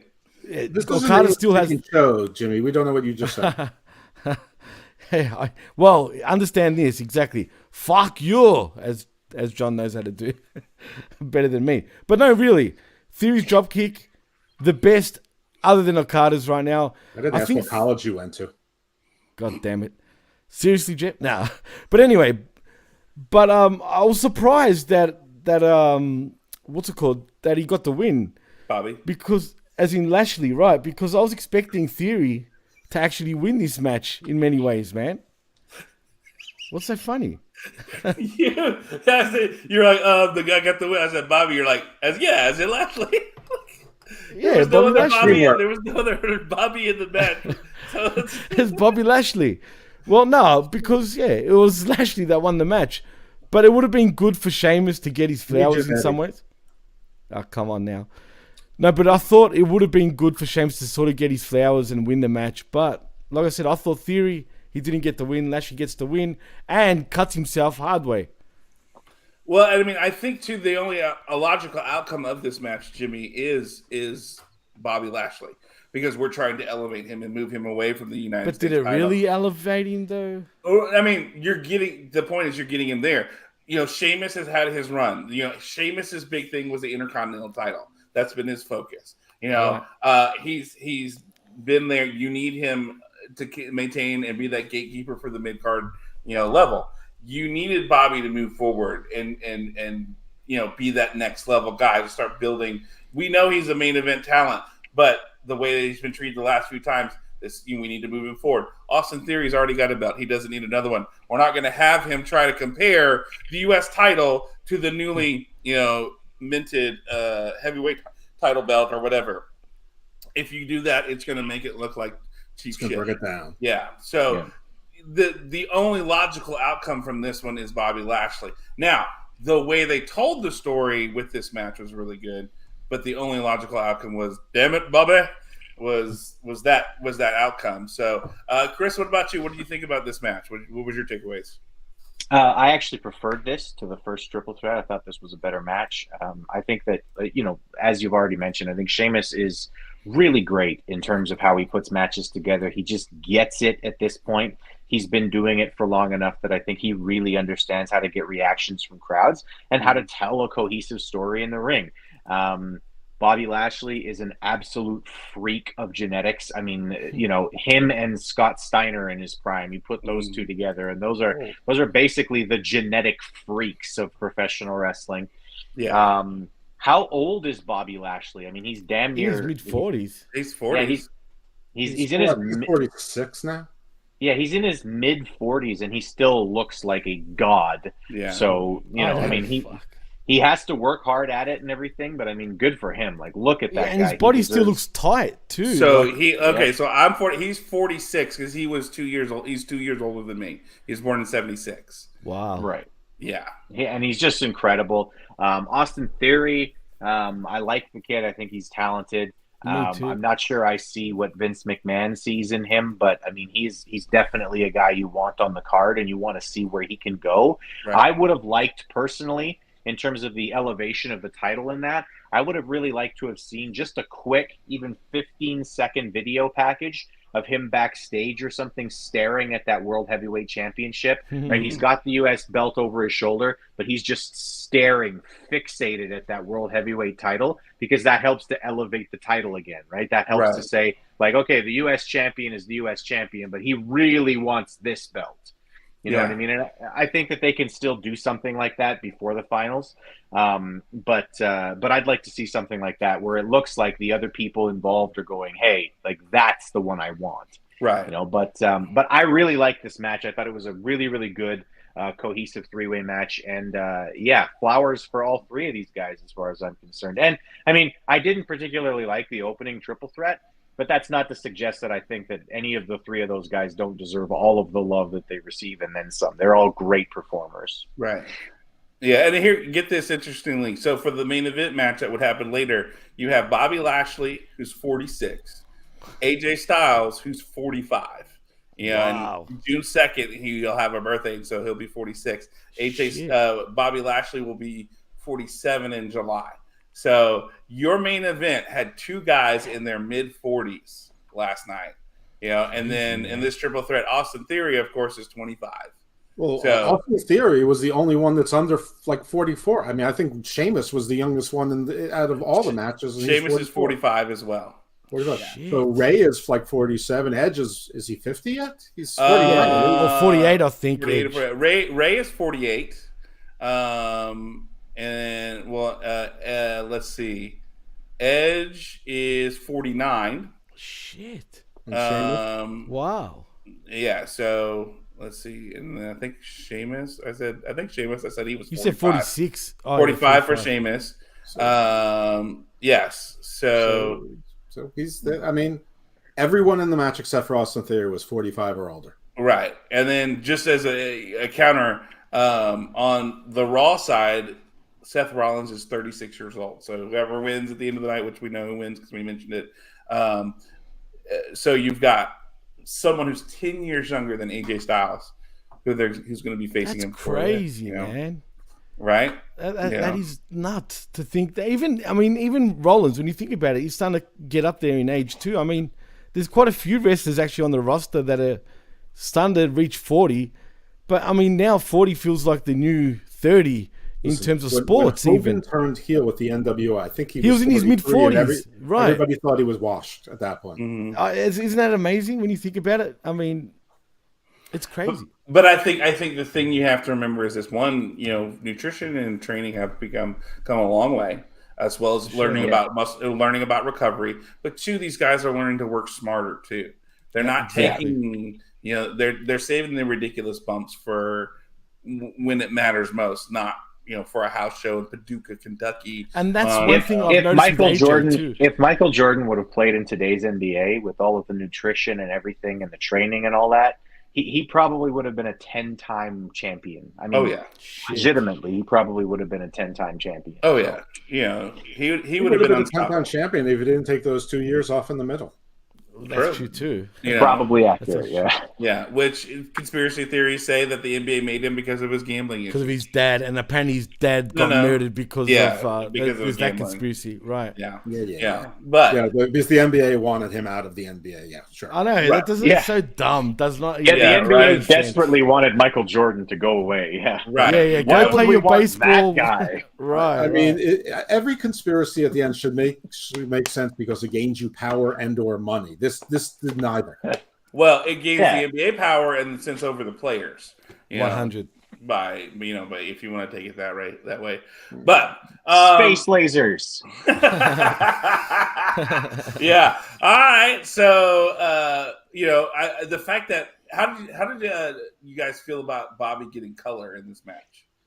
I It thought was it an was accident. great. I mean, it was hard way, but listen, Bobby Lashley not only looks like a comic book character in drawn with all the muscles bulging over the muscles lines everywhere, but he gets injured like one too. Like his head immediately swells. He got like that full like Borg, slice on the top of his head. All that muscle and veins, man. His blood would be boiling at the top. If you know what I mean. His skin is literally like trace paper thin. It's like paper thin skin. I thought it was great. The whole thing was a great visual. He's bleeding all over the place. They tried to glue it shut. He's still bleeding on AJ in match number 2 and Theory in match number 1. And by the way, here's another way that Wade is great because Pat McAfee went to Wade is like, I've given blood, and they tell you that you have to rest and not do any any strenuous activity for 24 hours. And here's Bobby Lashley lost 2 pints of blood in the last match, doing it right now. Those chances don't look good. Good luck that's with the that. announcer's job, though, to Right do then that. and That's there, what announcers should always be doing. He protected them right then and there. Right, exactly. Which whether that was intentional or not, it made for great story. It was intentional. No, I mean like. Oh, the blood, you mean? Right. Yeah. Oh, that wasn't to have that to explain what was going to happen at the end of the night.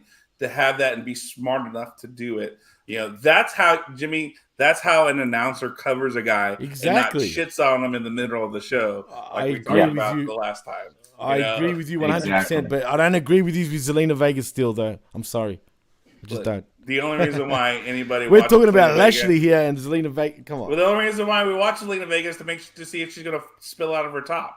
That's the only reason why. She's got a good set, that's for sure. Look, all right. So then we again. Then we go back. Oh, Roman's ring locker room. Hey, here we go. And then they make the brilliant analysis that we wouldn't have figured out that AJ Styles will face Bobby Lashley in the semifinals at the end of the night. Really? Holy shit! I didn't figure that out. And then, oh my god, look, I already do not like this douche nozzle. We had Adam Pearce on the phone when Grayson Waller comes in, and hey, the Grayson Waller effect will be on the show next week. You know what I mean? Yeah, because it's fucking tops, So, John, stop, please. We're going to have the Grayson Waller effect on. I mean, we actually do have an Australian on the show. At least let him do the Grayson Waller bit. No, that's the whole point. Let me impersonate an Australian from an Australian. Yeah. I tend to do that all the time. Well, because if you let Jimmy do it, he'll spend 6 minutes trying to tell us how it's not Grayson Waller, it's Grayson Waller. Right. Nobody can understand what he's fucking trying to say. Yeah. No difference. What are you fucking saying? Yeah. Jimmy? It's Grayson Waller, Chris. Right. Not Grayson Waller. Yeah. Yeah. No, I get it. Zagras. Yes, something like that. So- But no, in all seriousness, I just want to apologize on behalf of all of Australia on Grayson Waller here, man. This was cheesy, and it already feels, that main roster sort of bullshit that's thrown on him. Like he just comes across as total fake right now. You know what I mean? And just not. Somebody told you so. Told the world so the entire time. Yeah. He's a lot better than that, Jeff. You know that. Which Jimmy are you now? I mean, literally, you should be like one of those angels that has 4 heads, and you just spin the head when you say different things. Like one Grayson Waller, he looks terrible on the main roster. Spin your head around. Jeff is better than you think. He looks terrible in terms of the way they've already portraying him on the main roster. On NXT, I enjoyed him. The same on the main roster as he was on NXT. No, but he's just he just comes across as more fake, if you know what I'm saying. Like just bullshit, like overhyping for nothing. Like, welcome can I to have the main fucking roster. Right? Exactly. That's my point. You know what I mean? And I don't like how they're already doing that. Ah, come on, man. Look, we'll see what happens. I'll give him the benefit of the doubt for now. It's only been his first appearance. This makes sense because he hated Shawn Michaels. Adam Pearce gave him what he wants, so he's happy. It's the same guy, though. Big deal. Yeah, he comes in asking, "Oh, can I fucking interview fucking the winner of this match?" Right? Shouldn't he be asking, "I want to wrestle this guy for the belt or some shit, not fucking for his show?" In a confident manner. Whatever. Man. Anyway, speaking of NXT it. and overrated, we have our next match, which is Cameron Grimes versus Baron Corbin. Till then, noon he went. Yeah, like literally, Corbin gets on the mic, insults Cameron Grimes.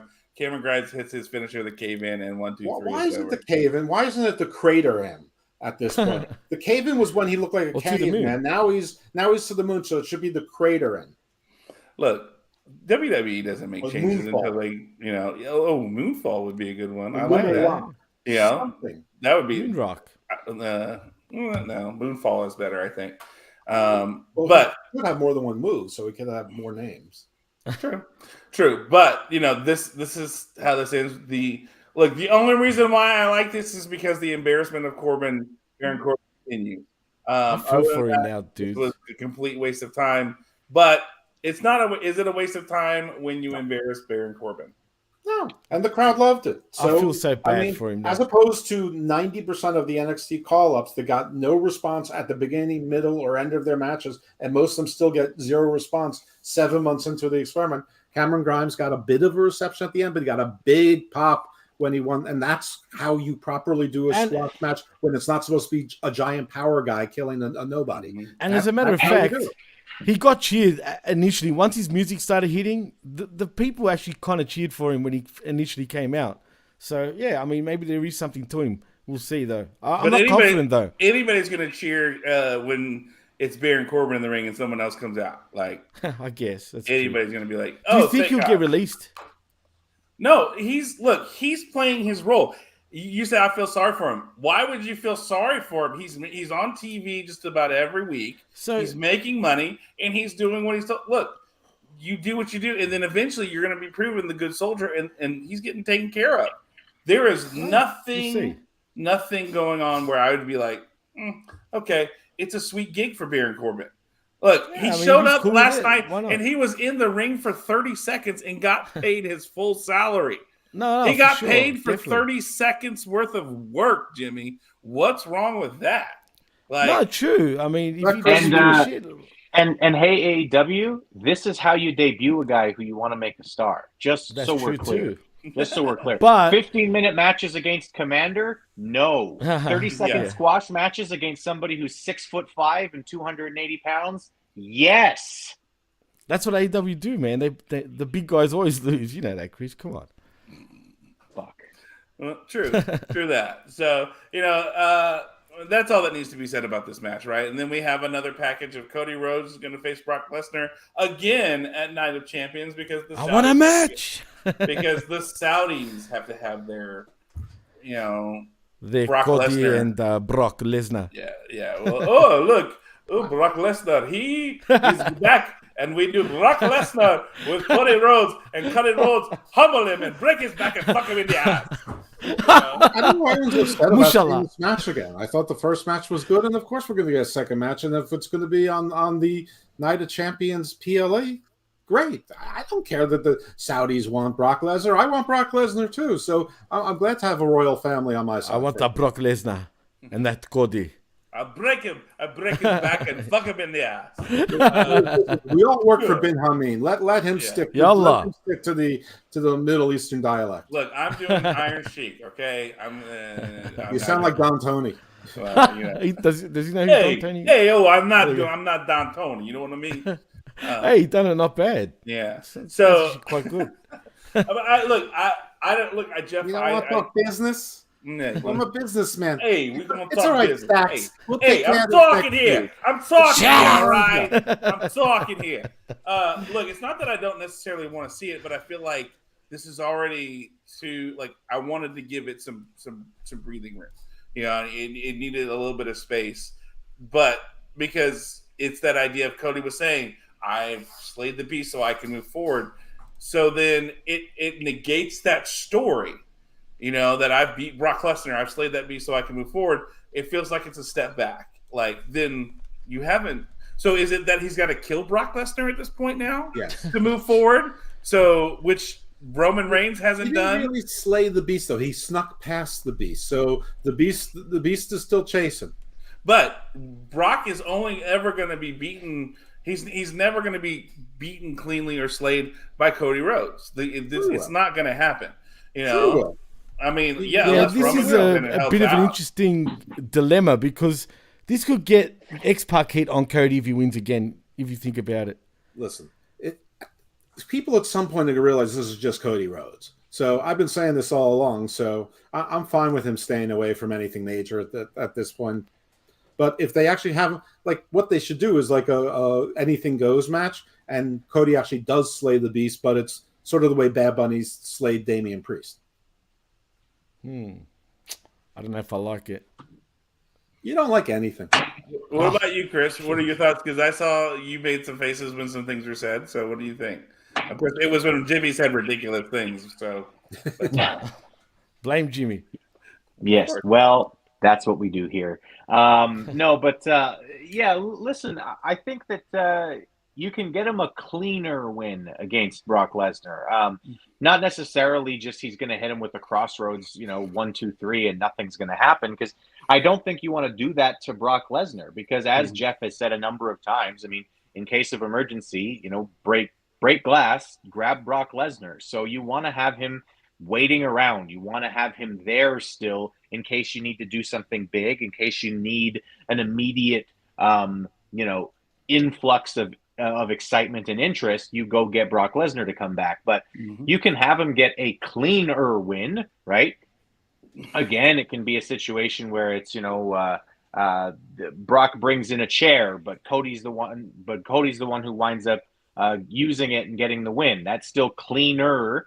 That still comes off as more of a I slayed the beast than the quick roll up that he did at Backlash, which I thought was brilliant anyway. And no, I mean, of course, like, this is still good for Cody Rhodes as far as Cody Rhodes goes. He's still, in he's still in this back and forth against the guy who's been basically the standard of professional wrestling in WWE since he beat Undertaker's streak. Like, he's still in there against a big deal, and as long as he still gets the win, even if he has to take a loss to Brock Lesnar, but it's there's shenanigans and everything, you can still keep telling the story of Cody Rhodes attempting to climb the mountain and attempting to get better and attempting to get to the point where he finally can take the belt off for Roman Reigns. There's nothing but good here. I don't see anything bad for Cody Rhodes. It's definitely the road to Cody going to SmackDown, though, ending up at SmackDown. 100%. That's what's going to happen. Okay. All right. Jeff, what do you think? Is this too soon, or is it more? Are you more along the lines of Chris? Yeah, I mean, I spoke on this before, Chris, so I don't. Yeah, I would just be repeating myself. Okay. All right. Well, sorry. Yeah. I'm trying to keep stuff straight sometimes. It's a little hard for me. All right. Let's go forward with this. Look, we see Roman Reigns making his way to the ring because it's going to take him 15 minutes because why not? And then you go to a commercial break and come back. But why we had to say, hey, Bianca Belair is going to celebrate her thing right before the bloodline comes out. Like, sometimes the way they do things, I don't understand. I don't, like, you have Roman Reigns coming out. Why did you feel it was necessary to say, hey, don't forget, later tonight, Bianca Belair, we're going to celebrate her record-breaking? Well, it's her hometown, to be fair. But this is TV, Jimmy. Like, this is, I know. They're I'm not trying to give it announcing this logic. in the arena, but Right. this is TV. Like, you have literally Roman Reigns, the biggest name that you have on any roster that you have for WWE, coming out, and yet you feel the need to do that, right? Yeah. I agree. At that point, the right thing to do for commentary is to just powder out, shut the fuck up. Exactly. Just shush, okay?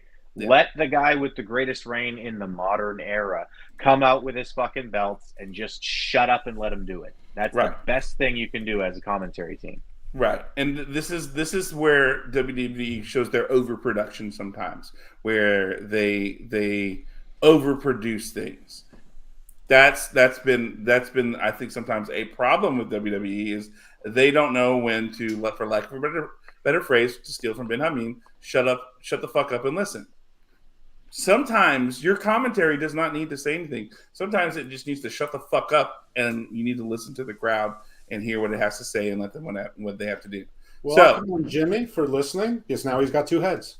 Oh, yes. Yeah, look, the tribal chief is with me. He's joined. I'm just glitching out in the his AI. mouth speak when you're going to say the opposite of what you just said seconds earlier.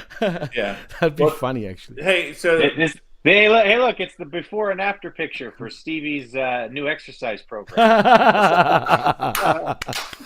a good one. Oh, that was good. It's be a plastic surgery commercial. Look what like he used me, to look like. Now look at him. He's beautiful. Right. He was very ugly. Give him a red stripe here. All right. Acknowledge me, damn it. Hey, Roman Reigns isn't that bad. Come on. No. Yeah. I don't think I'm that ugly. Look at You are very ugly. Yeah. Yeah. All right, so we had this really really long but good segment, I felt, where Roman talks about everything going on, and he I thought you were going to talk about the Bianca segment. No. That's after. That's after this. I'm just telling you, I was confused. Which again, this is a like you had this and then you have this following it up, and it's like, what the fuck are y'all doing? Why? So, basically Roman runs down everything. It's been since WrestleMania since he's appeared, and that, he who stepped up, Solo stepped up, and he talks about, what's happening, and Solo swims like a shark. He handled Riddle, and Sammy starts chanting, and he says, that's not a problem. They're not the problem at all. And then he turns to the problem are your brothers. And everybody, of course, the crowd goes, ooh, as if we didn't know this was going to happen, where he's going to do that. And Jimmy and Jay look uneasy. And then he basically talks about he was mad at them because they dedicated a tag team match to him and they lost. And he's like, I'm the greatest single competitor of all time. You disrespected the bloodline by dedicating a match to me? And which, again, is like, I love it. It's so good. He's like, I can't believe you even did that. And like they're gonna go talk, and he goes to apologize him. This is the only thing I want to hear come out of your mouth is I'm sorry, or I apologize, my tribal chief. And Jimmy starts to laugh, which upsets Roman. And look, this whole thing was so good. And then Paul Heyman explained things. Like at one point when it looks like things were gonna pop off, Paul Heyman in the background slowly sliding out of the ring to be like, I don't want to be here. This is not my thing. And then when he's like tribal chief, he's like, oh, yes. And he tries to have his fight, kind of like sneak back into the ring to talk about what, his part of it. And Roman, said that the bloodline at the tag team titles will come home to the bloodline of the night champions. When Kevin Owens, the same thing, will lose the tag team titles too. Solo and your tribal chief Roman Reigns. And the Usos are upset, and Roman says he and Solo will do what they do and hold it down, and he's dedicating the match to the greatest tag team of all time, Alpha and Sika, the Wild Samoans. And of course the Usos are speechless and embarrassed, and everybody walks off. Look, this segment was 10 stars. I felt like this is some of the best stuff they've done lately. Really, really good. It's gone back to what it should have been. This was okay. Sorry, Jimmy. You need to shut up for a second. Okay, you need to be quiet. Okay, listen to me right now, and I'm going to make this point. Okay, first of all, yes, segment was great. It was fantastic, and I'm just going to go ahead and replay it a little bit for you. So I'm going to ask John, because John's the only one aside from me who's allowed to fucking talk right now. Okay, John. Yes, sir. What pay-per-view Is this tag team match going to be happening on? Night of Champions, sir. Okay, where is Night of Champions taking place from, John? Saudi Arabia. Okay, so Jeff and Jimmy, who both told me that there was no fucking chance that Sami Zayn was going to be performing in Saudi Arabia, I want nothing to come out of your mouths for the next few minutes other than, I'm sorry, I acknowledge you, my tribal chief. Go ahead, both of you. I am sorry. I acknowledge you, my tribal. Well, he's Jay. I'm Jimmy in this case, right? So, fuck you. All right. I don't apologize. No, if I get something wrong, I say it every single time. I'm not going to be one of those guys that doesn't admit when they're wrong. No. But in all seriousness, yeah, no. I apologize. I was wrong. I was dead wrong. I'm shocked. And we came to that realization. I think it was you, Jeff, that mentioned it. As a matter of fact. Because I didn't even think about it until Jeff mentioned it, and I'm like, oh shit, it's true. He's wrestling in Saudi Arabia. I guess everybody has a price. What reason? No, really though. What reason other than money can you think about why he decided to go to Saudi Arabia? Because he was strongly against that for so long, man.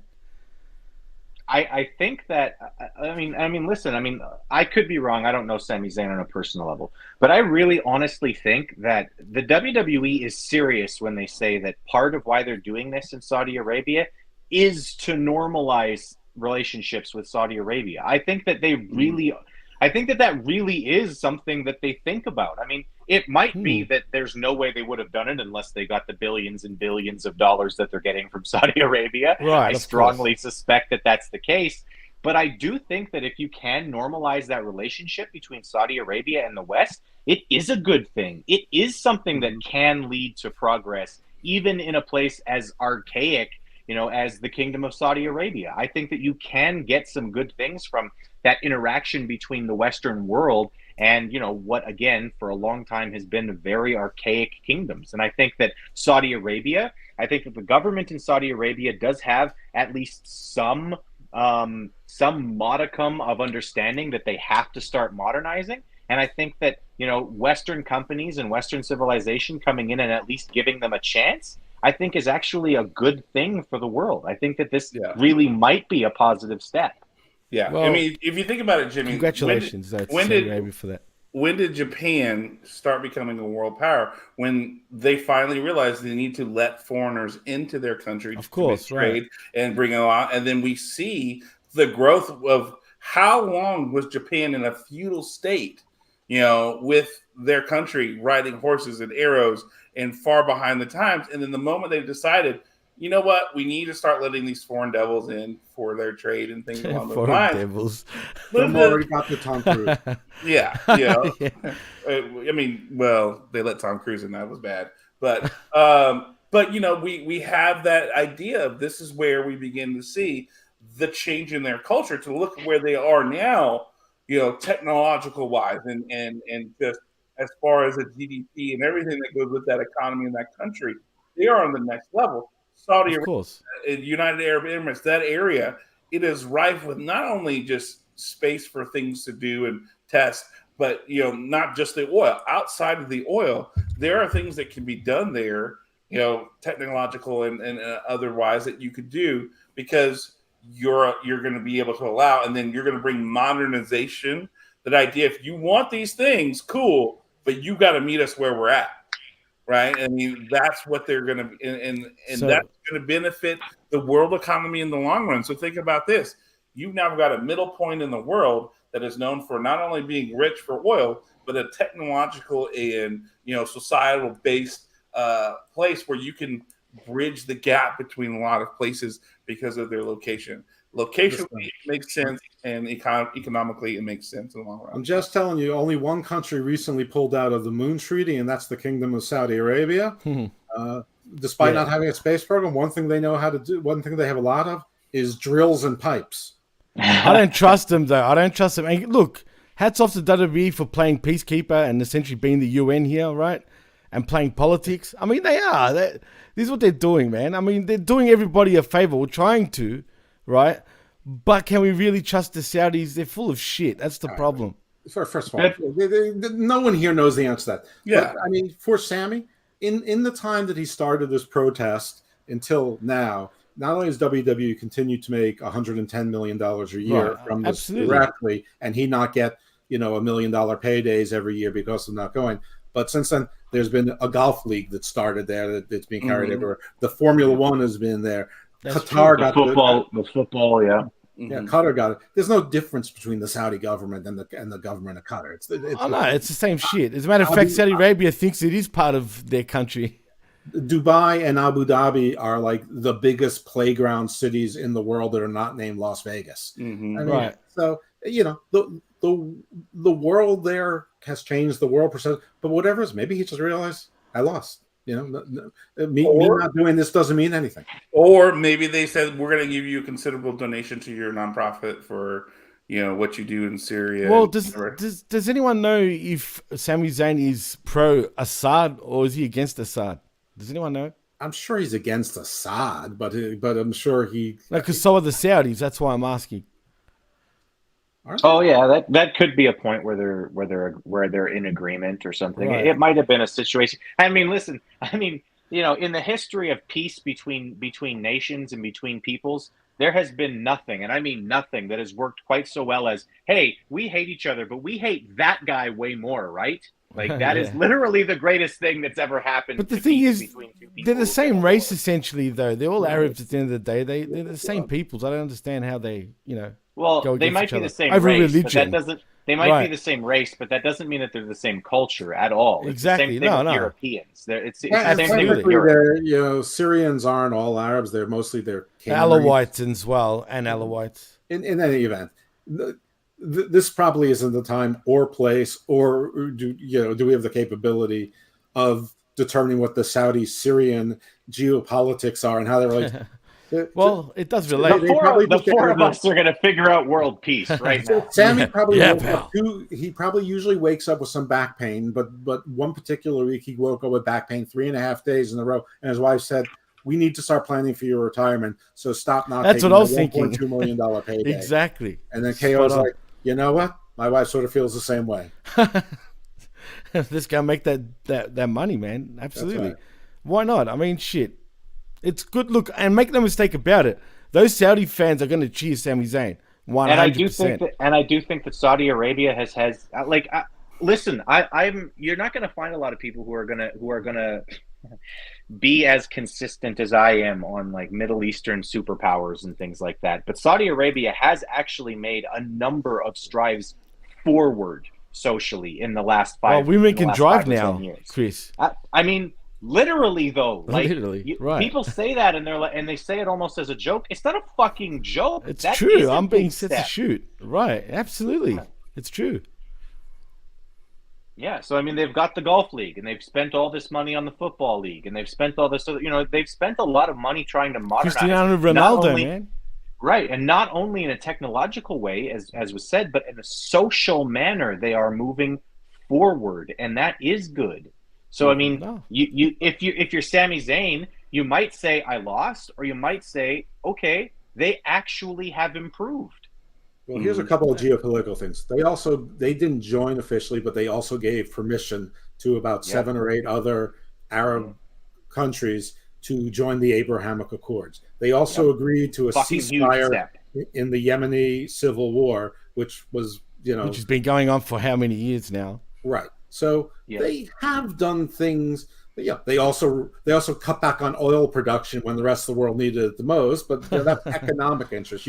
You can sort of separate that. I mean, listen, it's not like it's not like they're the not the International Red Cross or anything, No. But they're operating mostly like a state. And anyway, it is noteworthy that Sammy and KO are going. Chris was right. We can move on. I hope. Yeah. Are we talking about Roman? Yeah. So but this segment, I mean, Jeff, what did you think about this segment? How did you like it? I did like it. I mean, it's what everyone sort of thought was coming. It also puts the champions on the Saudi show, but Roman's not defending his Universal Undisputed title, so it's putting the spotlight on this new World Heavyweight Championship that needs a little bit of a rub, and it's getting it, but the show still has Roman. So, I mean, people will complain he's not defending his belt on it. Shut up. I prefer this. He's great. It's intriguing. This continues the story with Sammy and KO. I hope it ends the story with Sammy and KO, to be honest. I hope that Roman and Solo get the belts. Sammy and KO, to me, at this point, it's just like they hit their apex now. They're back to being indie darlings. Let them go back to the mid-card. I agree. As a matter of fact, John, funny enough, me and Jeff were saying for shits and giggles that Roman should win not only the Undisputed Tag Team Championships, but win everything and make him the Grand Slam champion. Even win the new World Heavyweight Championship. My scenario is that the Uso brothers was there, and they're being angry and salty, and they open the door, they turn a corner, and there's Rikishi and his twin brother, and they both slap the Usos and say, "We know what you're going to do, boys. Get your shit together. You're part of the tribe. Honor your tribal chief." They help them beat Sammy and KO, and then they target AJ Styles, and they stomp on his injured ankle like incessantly, like the BCC does. Ruthless aggression. That's right. And AJ comes out like that, and then 70-year-old Alpha and Sika. Yeah, no, and then chicken wings and all, and then Seth Rollins comes out of his locker room. You see him open the door, and he's like, "Aha!" And then all of a sudden, you see two Samoan spikes, and it's Alpha and Sika, and then he gets up, and he's like, and he goes, "What the?" And right when he's going to say "fuck," then it's Solo gives him a Samoan spike right there, and so Seth is like crawling. AJ is limping to the ring, and you see Adam Pearce talking to Heyman, going, "Okay, we need to have a real main event. Well, who can save us?" And Roman comes in there, and Superman punches them both, and all the titles. All the titles, man. Wouldn't it be funny? Imagine the heat. Make him the great Sasuke of WWE. Yeah, the great Sasuke. Well, I know Ultimo Dragon and Austin Aries, but I don't know what. Sasuke was the first before Ultimo Dragon had all the belts. Well, what's a Sasuke? I think I had it a couple weeks ago. He's overrated. The great Sasuke. I'm pretty sure it's a Japanese drink, right? It's like he's a legend, man. He's a legend. It's sake with whiskey. So, yeah, that's Sasuke. Delicious. I don't know, and it will kill you. Yeah, it probably the great will Sasuke. Yeah, but before we go forward, apparently we need to discuss this because we don't need Sammy. We can just look at Chris. He's a cleaner cut version of Sammy. Yeah, I don't disagree with that. Apparently, Media M5 has a little crush on Chris. So I'm also bigger than Sammy.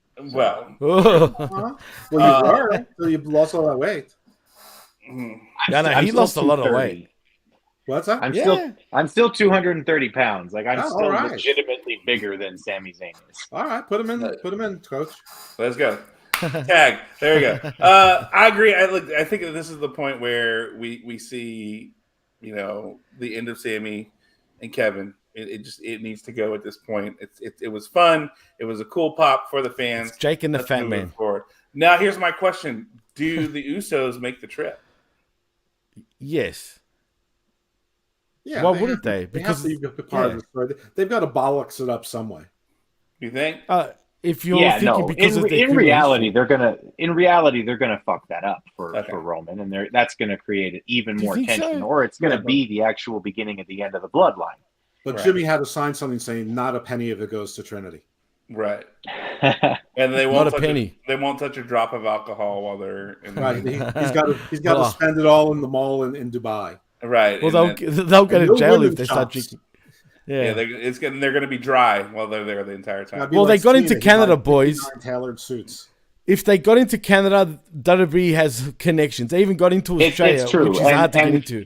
Honestly, Australia and Canada both have very stringent laws on DUIs. Like, I mean, really, and not joking. Like, it is hard to get into this country if you have a DUI in the States. You won't get into Australia if you have a DUI. Put it that way.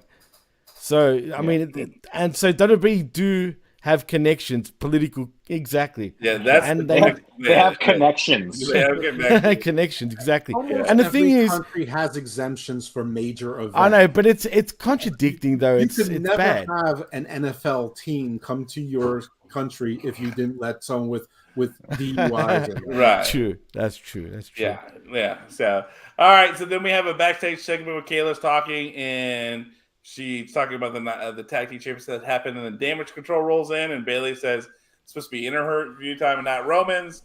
And she talks about how she pushed Io Sky too hard. So just like Roman, she's going to take matters in her own hands, and her and Dakota Kai are going to win the titles. And Kayla can tell Roman Reigns that SmackDown belongs to Damage Control. Before we have all of this, someone press Alt Delete, Alt Control Delete at this point, please. I love Bailey. I'm sorry. I love Bailey. Her character of just saying the most annoying shit fucking possible all the Bailey's time. great. Right, I agree. You said after you just said Control Delete, you said you're right. The group doesn't mean I don't like Bailey though. Bailey is the only one really that's really getting over in this group, if anything. I need more of Bailey just screaming at the top of her lungs at Michael Cole too. Like they did it a little bit in this match, but I mean literally the whole time she's on the apron waiting for a tag, she needs to have her head turned and being like, Michael, you're saying something stupid right now on commentary. Like I just want her screaming at Michael Cole. In fact, I will take another 10 years of Michael Cole on commentary if Bailey can be his partner. God, that is entertaining as hell to me. Yes, yes, I'm down for Ventura and McMahon. Oh yeah, look, I would be totally down for that. That would be great. Look, I think the reason why Bailey works though too is because she's the shit talking heel. And that's why she has Io Sky, and that's why she has Dakota Kai to be that buffer and be like, hey, I'm gonna kick the shit out of you, hold me back. I'm gonna kick the shit, hold me back. I'm gonna kick the shit out of you, hold me back. Hold me back, man. Yeah, look, like that's what makes Bailey work, and that's why this is kind of like funny, nothing's gonna happen between her and Roman because when she's like, tell Roman Reigns this belongs to Damage Control. What's Roman gonna fucking do? Nothing, and she knows that, and so she can say shit like that, and it's hilarious, and it cracks me up. And the fact that she can do that kind of stuff, like with Michael Cole, what's Michael Cole gonna do? Nothing. She's getting heat in good ways for being annoying by picking on people that nothing can happen from it, right? Like that's the whole point. That's being a heel. You're not gonna see any fulfillment of her doing that kind of thing, and so that makes you want to hate her more, and that's what makes it brilliant. That's why she is a truly magnificent Karen. Yeah, she is. Look. I know they're trying to do the whole Karen thing with Chelsea Green, but Bailey has it locked up and knocked out of the park way better than she does. Chelsea Green, though, even though she's trying to do Karen, she's more entitled. She's more like Tiffany Stratus. It's fine, and they're on different shows anyway. Yeah, but still, but. All right, so then we had a video. We go to commercial break. They talk about the video package from the Backlash highlights, and the Usos are walking backstage when the LWO is laughing, and Cruz del Toro and Joaquin said they weren't talking about them, and Zelina Vega is laughing, and then Rey and Santos Escobar walk up, and the Usos walk off. This was dumb. Okay, you can Control Alt Delete this shit because what did this do? Hey, the faces are bullies. Isn't that funny? The faces who haven't won shit are bullying the Usos, who are former champs and everything along those. Like, are we saying 9-time tag team champions? Like, are we saying this is how far they have fallen? That the LWO is laughing at them making fun, and then they walk away when they show up.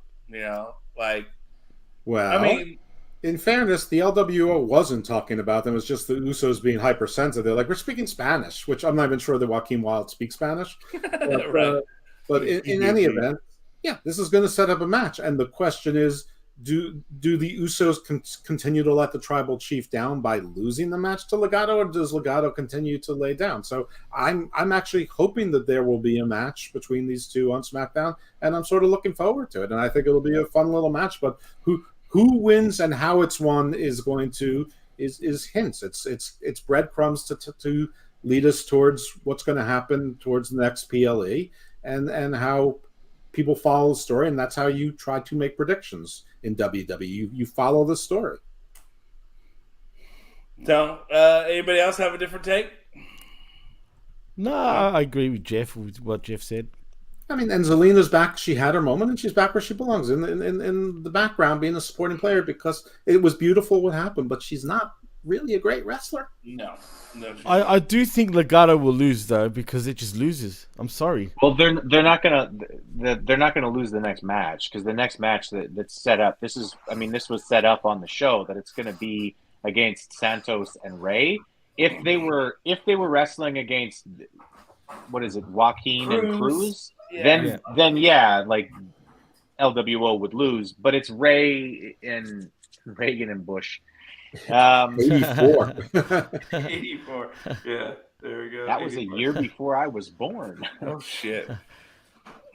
But yeah, I mean, because they're not facing those two, they're facing the actual members of the LWO who win sometimes. There's a good possibility that the LWO is going to win that match. Is the LWO a legit faction to you guys? Because it feels weird. Like in Puerto Rico, it felt like that, and then now it feels like they're just there. But I don't find them like truly a faction to this point. To me, they're like the OC. They're just put together to get more people on TV. I mean, and sell shirts.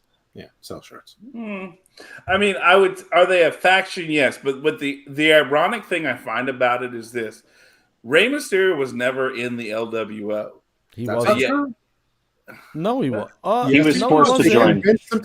And he joined. He turned face to heel, and he joined the LWO. It wasn't for a long time. Filthy Animals, wasn't it? No, he joined the LWO 100%. He reluctantly joined. I gotta see that. He reluctantly joined in the end, and even Wade mentioned it. This time he didn't reluctantly join; he formed it. But okay, I mean, I don't remember that. But and I was watching WCW during that time. Well, but you're too busy watching right. WCW, wasting your time. Well, ECW anyway, was good, man. Come on. Yeah, it was. It was fine for what it was until a certain point. Because it was different at that time. Now it's just so overdone. great now. Oops. Yeah. What do you mean it was different at that time? It was one of like 18 WOs that existed in WCW. No, I'm talking about ECW, not WCW. We're not there yet, sir. Slow down. We're just at the women's tag match. God, yeah, boy. Damn it. What up, Vic? We don't. Yes, boy. Yeah. All right. So we're now at the Liv Morgan and Raquel Rodriguez versus Damage Control of Bayley and Dakota Kai with Io Sky on the outside match. At one point, I do know that they did show Alba Fire and Isla Dawn watching, who are the NXT. Isla. Yes, whatever. I don't give a fuck. Well, you should. It's like I don't care about Grace and Waller. Fucking Waller. You know? Yeah, not Waller. See, look, I'm saying it the exact same way he's saying it at the same time, and you can't. I'm fucking with you, man.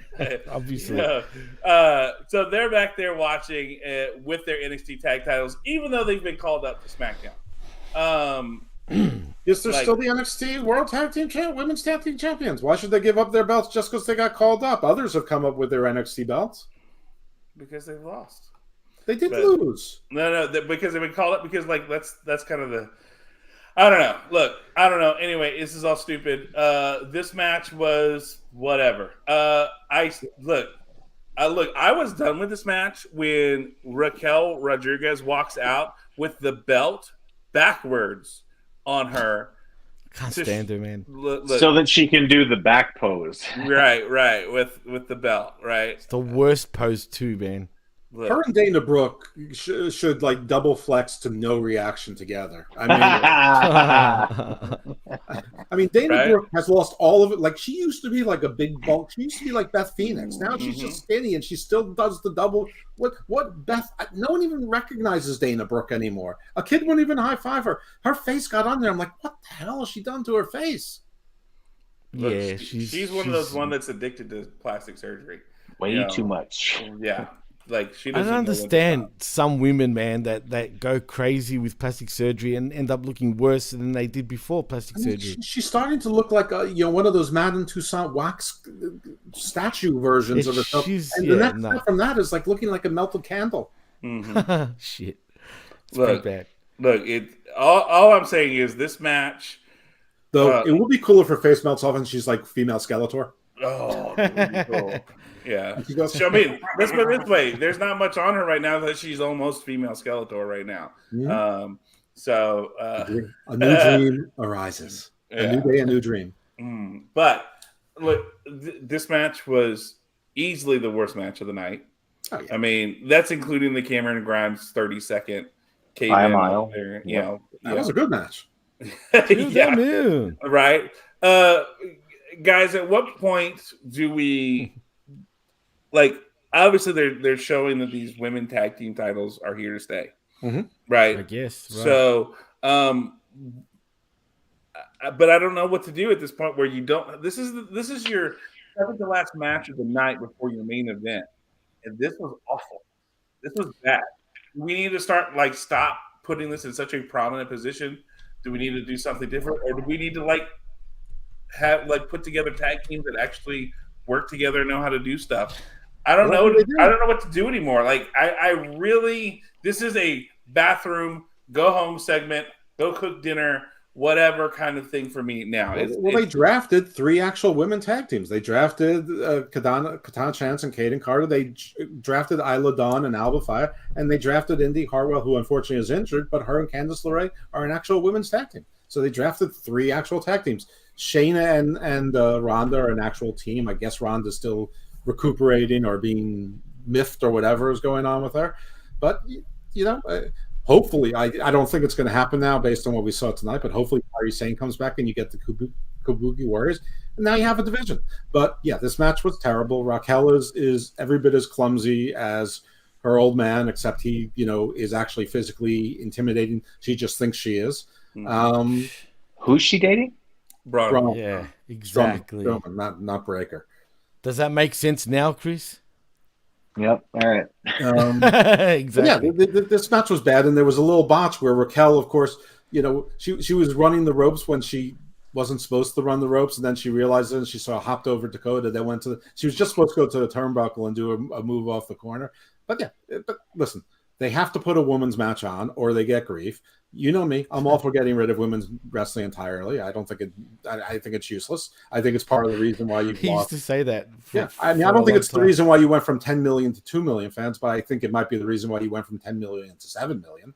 And get rid of it. And some of the best matches have been women's matches, but it's not worth it to me. It's they get rid of it all, Right. Or give them their own show, give them their own league. Come on, they're the best they've ever been, though. To be fair, Jeff. But that's right. Exactly. That's not strengthening your point. Right. Yeah. That's like saying now that Wrexham has won their league and moved up, that they can compete with EPL teams, which they're gonna do this summer here in America. Look, they are about to get the ass whipping of all ass whippings this summer when they play these friendlies with EPL teams in America. They're playing fucking Manchester City. Wrexham, yeah, but they're friendlies though, John. With friendlies, they don't take those games really that serious. It doesn't matter. I know. You'll be surprised though. You'll be surprised. Man City it's is just an play exhibition. Their B team and whip the shit out of Wrexham, Jimmy. I mean, if they win, they won't win 5-0, 6-0. It won't be anything like that. Believe me. I'm telling you. Is this wrestling? Honestly, that's what I was going to say. I understand this as much as when you guys were talking about. I love soccer, football, the real football. I grew up on football. I've played it all my life too. All right, let's take it this way. That would be like saying taking let's say the runner-up in the college national championship game, TCU, and playing against the NFL champs, and playing not against the champs. Would be like taking the 412th ranked male swimmer and putting him against the females or something. That would be just crazy. All right, I'll give you an example, guys. I'll give you an example. Right, there's a basketball club. Hold on. Against the NASCAR team. I'll give you an example. There's a basketball club here in Melbourne called Melbourne United. Right? Yeah, this is going to resonate with all of us. No. I'm just going to tell you. They toured the States a couple of years ago and played all NBA teams. Right? Of course, great, terrific. They only just lost. They lost in overtime to Oklahoma. They played Dallas as well. It was a good game, but the point is, right? It was an exhibition match. It was just preseason, right? Everyone said, "Keep it close, boys." Whatever the case, it was a good game. But by rights, the NBA team should always destroy any club around the world other than the European clubs because their standards are a lot better now.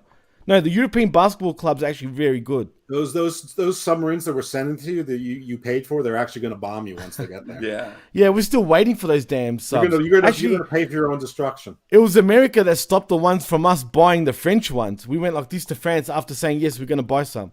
Right, you should. And then you guys stepped in. And you're, like, you're not buying no French. Exactly. And Australia's then motto is "Make America Great Again." God. Mm-hmm. Oh, Do you know we what's beat your really asses, interesting? man. Do you know what's really interesting about all that? What's that? Nothing. Nothing. Let's move on. Yeah. All right. God yeah, damn I it. don't understand exactly how Chris thinks. What I need Yeah. to stop doing is taking his. Get line. into the real football, boys. All Yeah. right, seriously. So, yeah, because I mean, dumpster fire for the win. Here, let's move forward on that. Yeah, it's better than talking about that match. Shit. Right, because I mean, I would rather talk about this. We have the Brawling Brutes in the back trying to cheer up Sheamus, and this is for the vet. This is the only reason why I'm doing this. Pretty Deadly walk up to them. Elton Feels Prince good. and Kit Wilson mock them and then walk off. You know, and so Is Rich Holland getting smaller? Yes, it feels he like is. it. He It is. feels like it. Like He's in off every the way, gas. It's like he's like shrinking, like one of those comic book things where it's not like he's just losing musculature. He's like getting diminutive. He's like It's either that or because he's wearing a t-shirt a lot lately, he just doesn't look as big in a t-shirt. No, I It's think the weight. It's the weight of all the guilt for all the time that Could be Big that E is too. injured. He just gets smaller and smaller and smaller from the But no, weight of the guilt. I agree with you, Jeff. It's not just the bulk. It's the height. He it's like Honey, I Shrunk the Kids beam hit him, but it's only hitting him like a little every month. Yeah, you know. Oh, look, here we go. 10 out of 10 moment from the vet, and then Elizabeth says that Pretty Deadly is the best tag team on SmackDown. I hope they do him right. So far, so good, if you know what I mean, even though they haven't had a match yet. Yeah. But I just hope they don't become the next Tyler Breeze and Dango. They're like Grayson Waller, but funny. Yeah, or good. And talented and worth of my Are time. these guys Australian? No, they're not. That's I why hate they're that. good. Don't say that. That's why they're funny. That's why they're worth my time.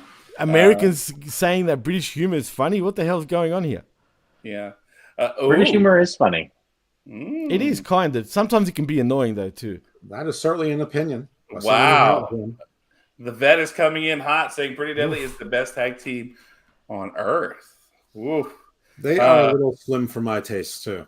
They're great though. They're entertaining as fuck. Look, man. they are. Look. This segment, having not really seen a lot of them, I really enjoyed this segment. It was very funny how they had fun with Ridge and Butch. And you couldn't have done this. You couldn't have filled this out for yourself.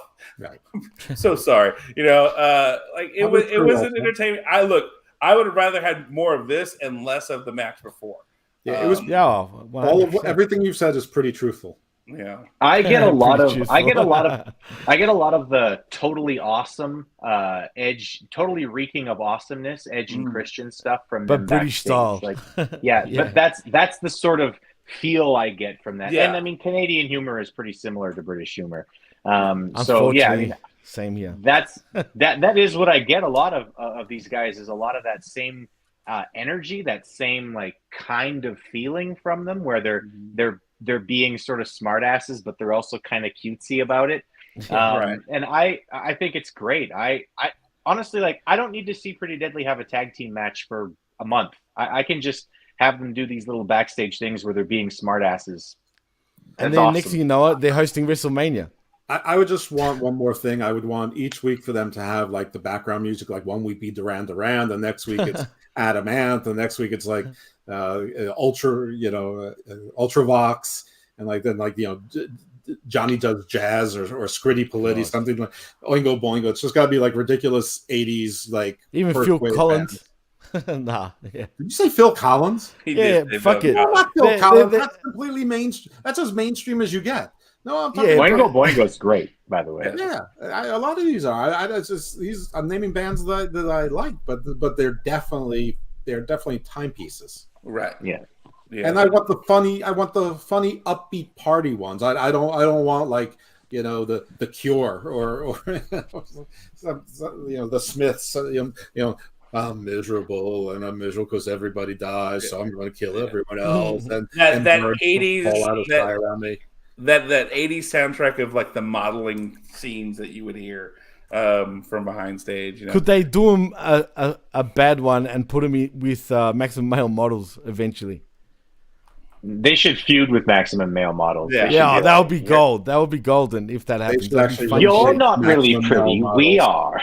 are. Yeah, exactly. It writes itself. Right? Are we going that route? Right? That's the real question. That's money right there. And I think, but Also, they could that's what the potentially put comedy all of them Models. over. Models. Yeah. I think Look. it would be good for everybody all around if they actually had a program. You're not pretty. We're pretty. Yeah. I mean, I could picture it.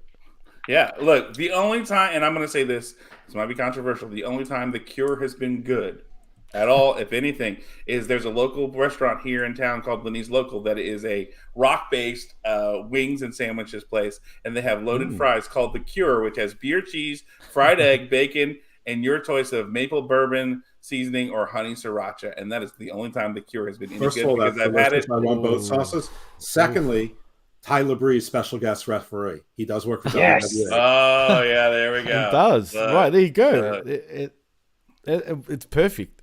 There you go.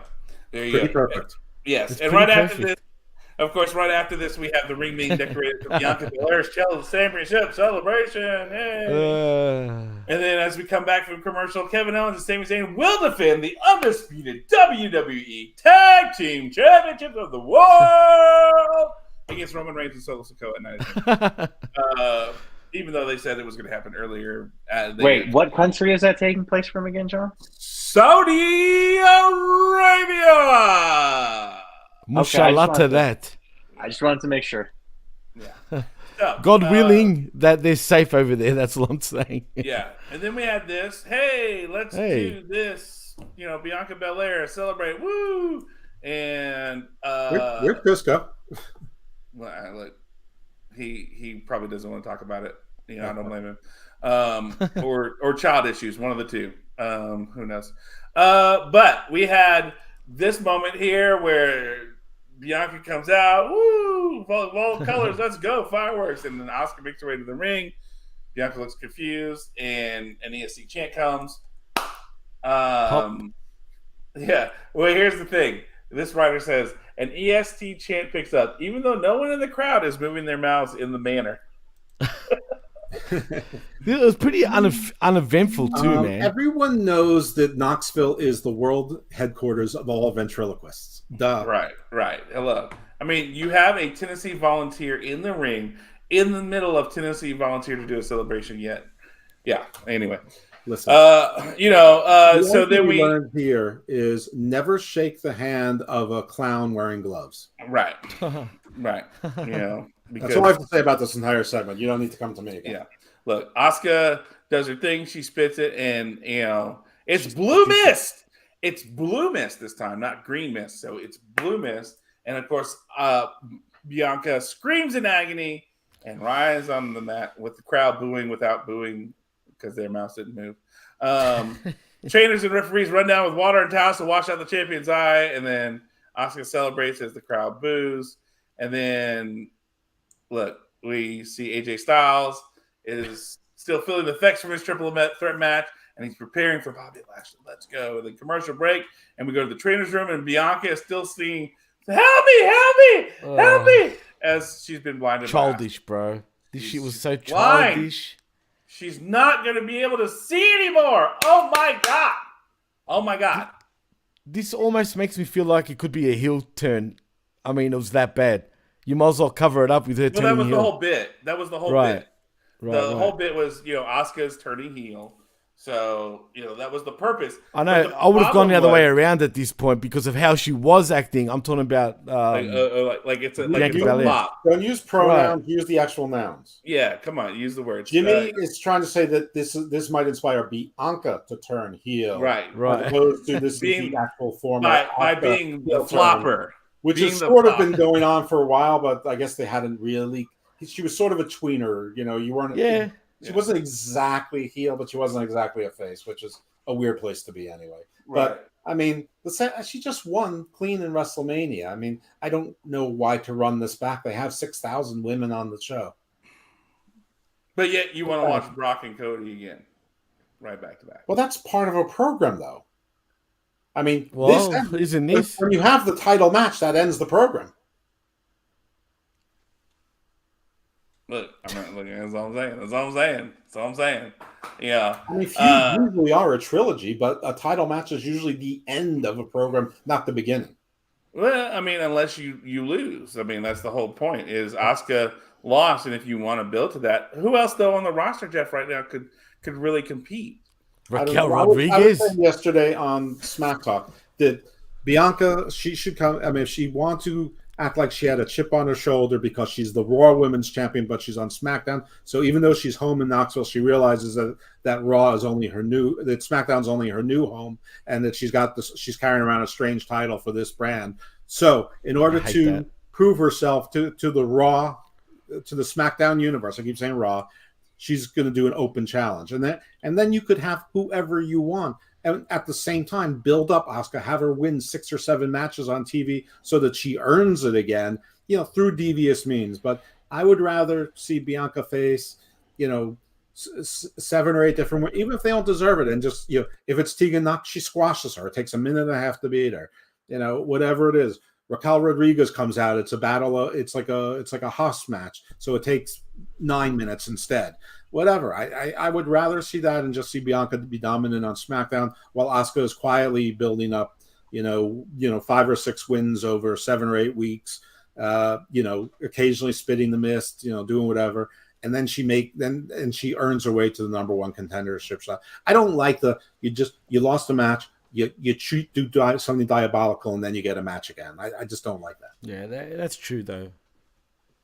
It's lazy, and every promotion does it now, and that doesn't mean it's lazy when NWA does it. It's lazy when MLW does it. It's lazy when AW does it. But at least with NWA and MLW and promotions like that, you can sort of give them a pass because they have 12 people, under any sort of like long-term contract.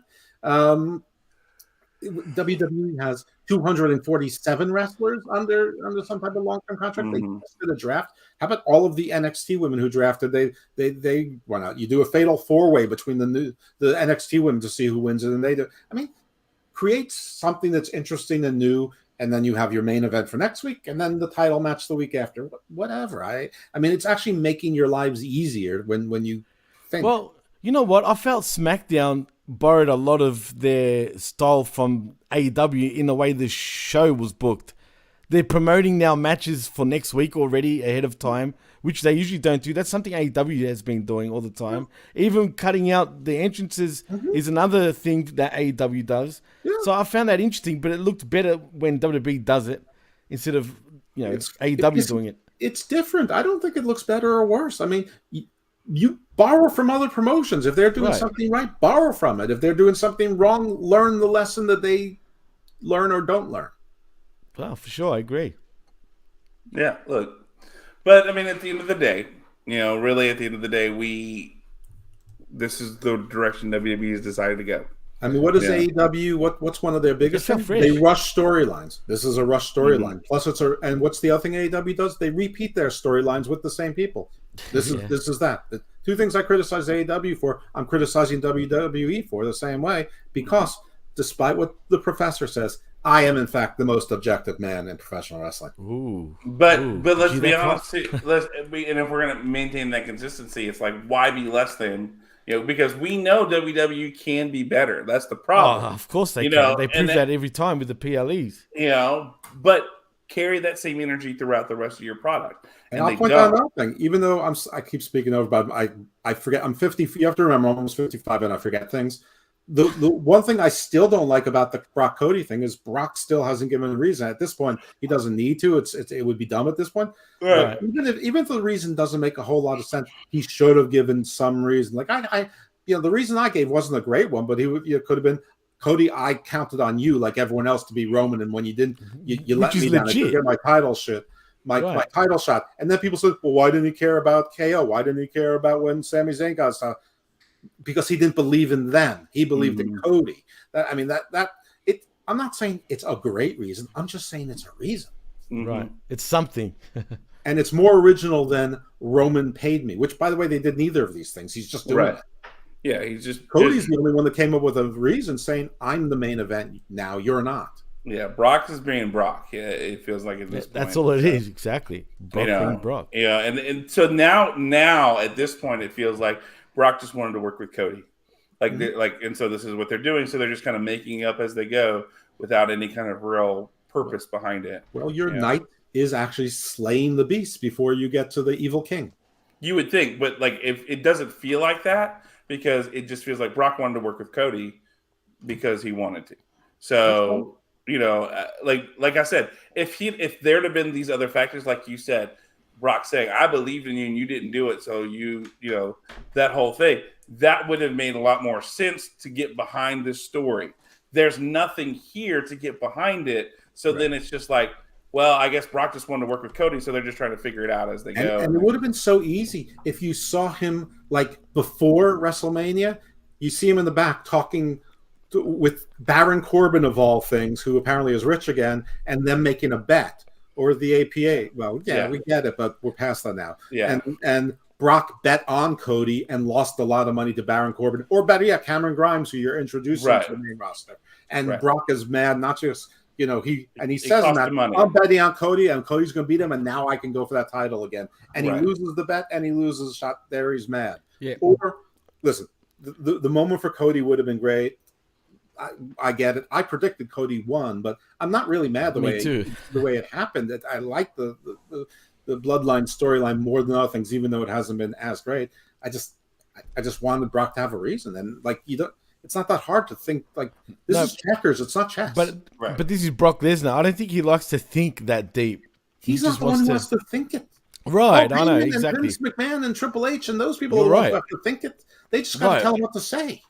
That's true, but he could come up with some shit on his own if he wanted to, and I'm sure they would run with it, but I just don't think he would. I'm going to channel my inner Brock Lesnar. I ain't paid to think. That's it. It's Brock does not give a shit as long as he works with people that he wants to work with. That's all that Brock cares about. If he's getting paid and he's like, all right, tell me what to do. If not, fine, I'm gonna fucking do it myself. I'm getting paid, right? We got my paycheck ready. You're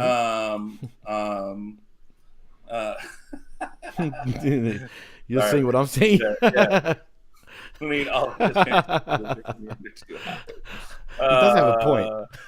Anyway, hey, we're at the end, okay, motherfucker. We spoke for an hour about non-wrestling things, and then we spoke for 20 minutes on Middle Eastern geopolitics. But I'm we did actually. We actually did. Oh, we did find out too before we get into this last match that Roman Reigns and Solo Sikoa will come face to face with the tag team champs. Santos Escobar and Rey Mysterio will take on the Usos. Pretty Deadly will face the Brawling Brutes. And then finally, either AJ Styles or Bobby Lashley will appear on the Grayson Waller effect because, it's fucking awesome. Mate?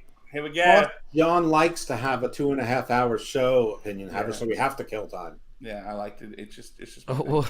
Anyway, I have nothing to do. Just take my son to work at 5. So why not spend it with people? Anyway, so this last match, we have the finals of the semifinals tournament match with AJ Styles and Bobby Lashley talking about as we mentioned earlier, Bobby Lashley 46, AJ Styles 45. Two guys who look incredible shape for their age. For any age. For real. And our babies. Look, I felt they put on a really good match. And the fact that you have a baby that comes out looking like Bobby Lashley. That poor woman. Oh my God. Talk about a rippage. She's destroyed. But posing. Like normally it's normally the head's the biggest thing, but the traps are like 5 times the size of the head. Poor lady. Jesus. Anyway, so I felt like this was a really good match, and I felt like it was interesting because we had 2 different styles going at it, not to be literal, but and there was an interesting ending because it felt like could the momentum have gone to Bobby, because they did mention both. Hey, they are 45, 46. They did mention, hey, they've been through a triple threat match, and now they have to wrestle another match in the night. And so they told a lot of story, as we talked about earlier. Wade mentioning the fact that Bobby has lost a lot of blood, and then he's turning around and wrestling a match when he says, when I give blood, they tell me not to do anything for 30 minutes. And here they are wrestling a match, So protecting Bobby to make it make sense for the AJ Styles win really was very well done. I thought they did a lot of things in this match that made a lot of sense and told a very good story with this. But that's just my personal take of having seen this. Jeff, what did you think about this match? How do you think they laid it out and how it went? I think the match was actually really good. The end was a little bit abrupt. It sort of came out of nowhere. I don't know if they, didn't plan the time right or whatever. But but again, I'm going to give that a complete pass because of the whole blood loss thing. Whether that was accident, I mean, I'm sure it was accidental. But if they went with that story or whatever it was, that accident covered up the whatever lacking was there. But I mean, the whole thing is to make AJ look strong, and now we have AJ and Seth, which is, like I said earlier, the two workhorse. Everybody loves them. Technical wrestlers can wrestle pretty much any style for the workhorse belt. At Night of Champions, who can complain about this matchup now? Nobody can complain about seeing these two guys, and so it keeps positive attention on this new belt. So I think it was the smart way to do it. It doesn't matter that I'm in love with Lashley and that I want him to get the win, and it would have been false hope anyway because they're not doing a draft just to move someone back. They could, but they're not going to. Right. So. Anyway, I thought, again, the end a bit abrupt, but the rest, it was good. I actually think that this SmackDown, except for the women's segments, was... Wait, we're not there yet. We're not there yet. Okay. Just for the match. Right. All right. Here we go. Jimmy, what do you think about this match? For Jeff. Yeah. Oh, well, I do agree with a lot with what Jeff said. The match was fine. I predicted that AJ would win, as did Jeff. We said this from before the tournament even started.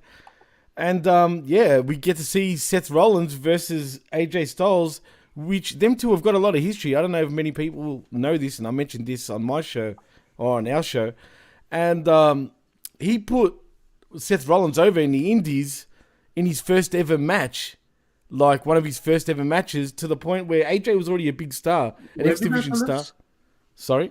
Where'd you mention this? On the Smack Talk. What did you call it?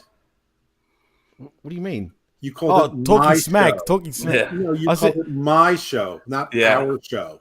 I said our show. I corrected myself. My show. He did say my show first, and then he did correct himself. I corrected myself, Jeff. Too for late. Christ's sake. God damn. I said our fucking show. Anyway, see, look, he loves throwing me off. Every time I'm trying to say something, he'll say something like that. Anyway, Crazy. The point is, he put Seth Rollins over back then when he didn't need to. It meant a lot for Seth Rollins. And he also bought him lunch when he didn't have to. So he's got a lot of respect for AJ Styles. And yeah, this sets up a great match, which I'm sure the two of them will have. Okay. I mean, at the end of the day, I felt like this was the best matchup to get. It made sense for AJ to win in the long run, to have a match with Seth Rollins, especially because, let's be honest, the Raw person was going to win this, right? Hey, that's what's dumb about this whole tournament, dude. Like, I 100%. I agree. The Raw person's going to win this. There's no ifs or buts. But here's the thing that you've done.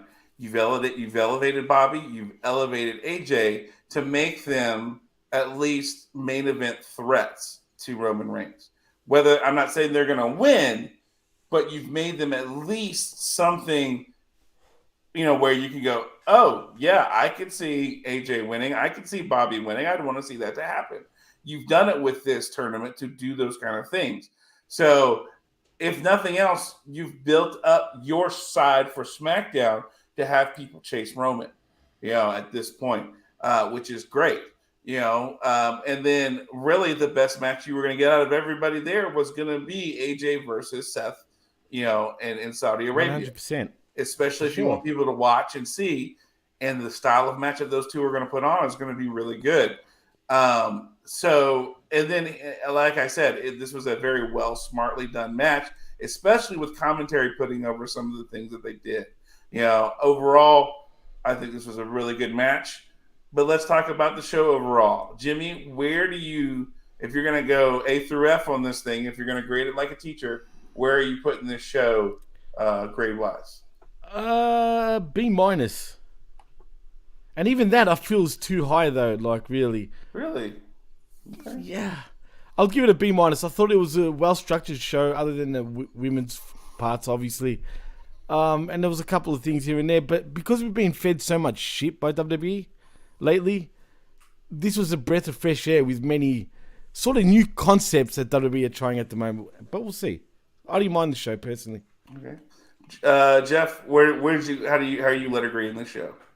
I liked the show. I thought that the weakest areas were the women's match, the Bianca segment, but it was wrestle crap. I nitpicked a bunch, but that's what I'm here for. And the LWO Usos backstage segment wasn't great, but it was short. Like the worst portions were short. I'm giving the show an A minus. It went by quick. I thought it was fun. I think it moved things ahead. I think the matches meant something and were important. Even the unimportant matches. One was a title match. You saw the new women's tag team and the champions looking in the back, so you know that they're looking for their shot. We got introduced to Pretty Deadly, and we got introduced to Cameron Grimes with a giant win over Baron Corbin easily. I think the show is an A. Mm-hmm. For a TV show, this is an A. Yeah. I'm right now I'm at the B plus A minus area. I haven't quite made my decision on where I'm at yet. And normally I'm pretty picky and I'm pretty berating of SmackDown and everything like that. I think for me right now, the only reason why I'm at a B plus is because some of the backstage segments were so wet blankety for having a lot of it was right.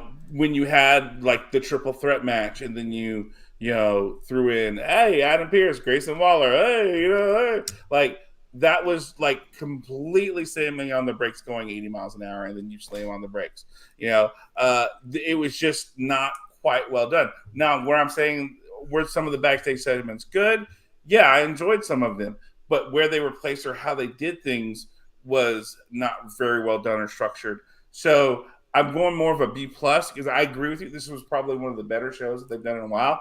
Jeff, I liked a lot of what you said, and I agree with a lot of it. But I just think some of the structure and some of the things, as you said, Jimmy, were not well done in place or time. So therefore, it made more of a choppy feeling show with some of the things, and especially that back half where you had the women's tag match and then the Bianca segment and everything along those lines. It was like, can I get through this to get where I need to go? It's, it felt like it took forever to get to that main event, which is where I wanted to be.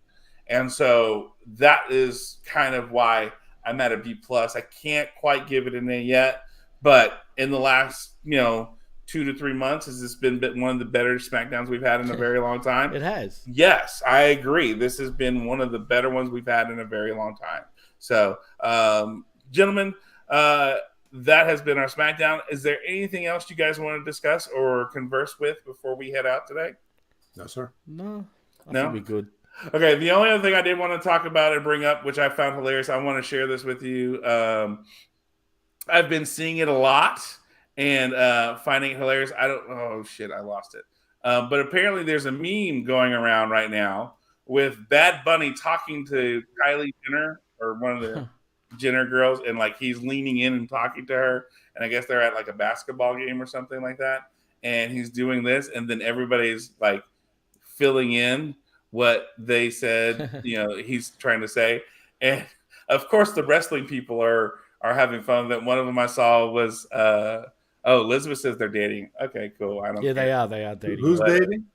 Bad Bunny and one of the Jenner. Cole Jenner. Oh, Jesus, like I care. Wasn't she with Travis Scott? Am I wrong? I don't know. I don't keep track. She's of got a any of kid that to shit. him. I don't care. Sure. The point is they were out somewhere and him leaning over, and one of it is like, yeah, like I wore this WWF racing jacket back in the day, and WWF got a Panda real mad, and so they had to blur it out. And like that was one. And then there's another one where he's leaning over. Yeah, the LWO was this WCW faction back in the early '90s or the mid '90s. And then it went away, and then Triple H brought it back, and Rey Mysterio really wasn't involved with it, but now he brought it back, and they're involved with it now, and I'm a part of that group.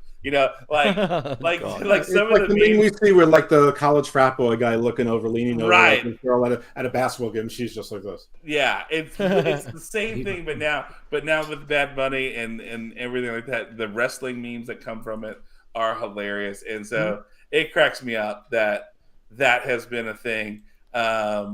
Now because I've been seeing it like on Instagram this morning and on Facebook and some other things. It's just different things that when it pops up, and it cracks me up that Bad Bunny and everybody else now are making these things go.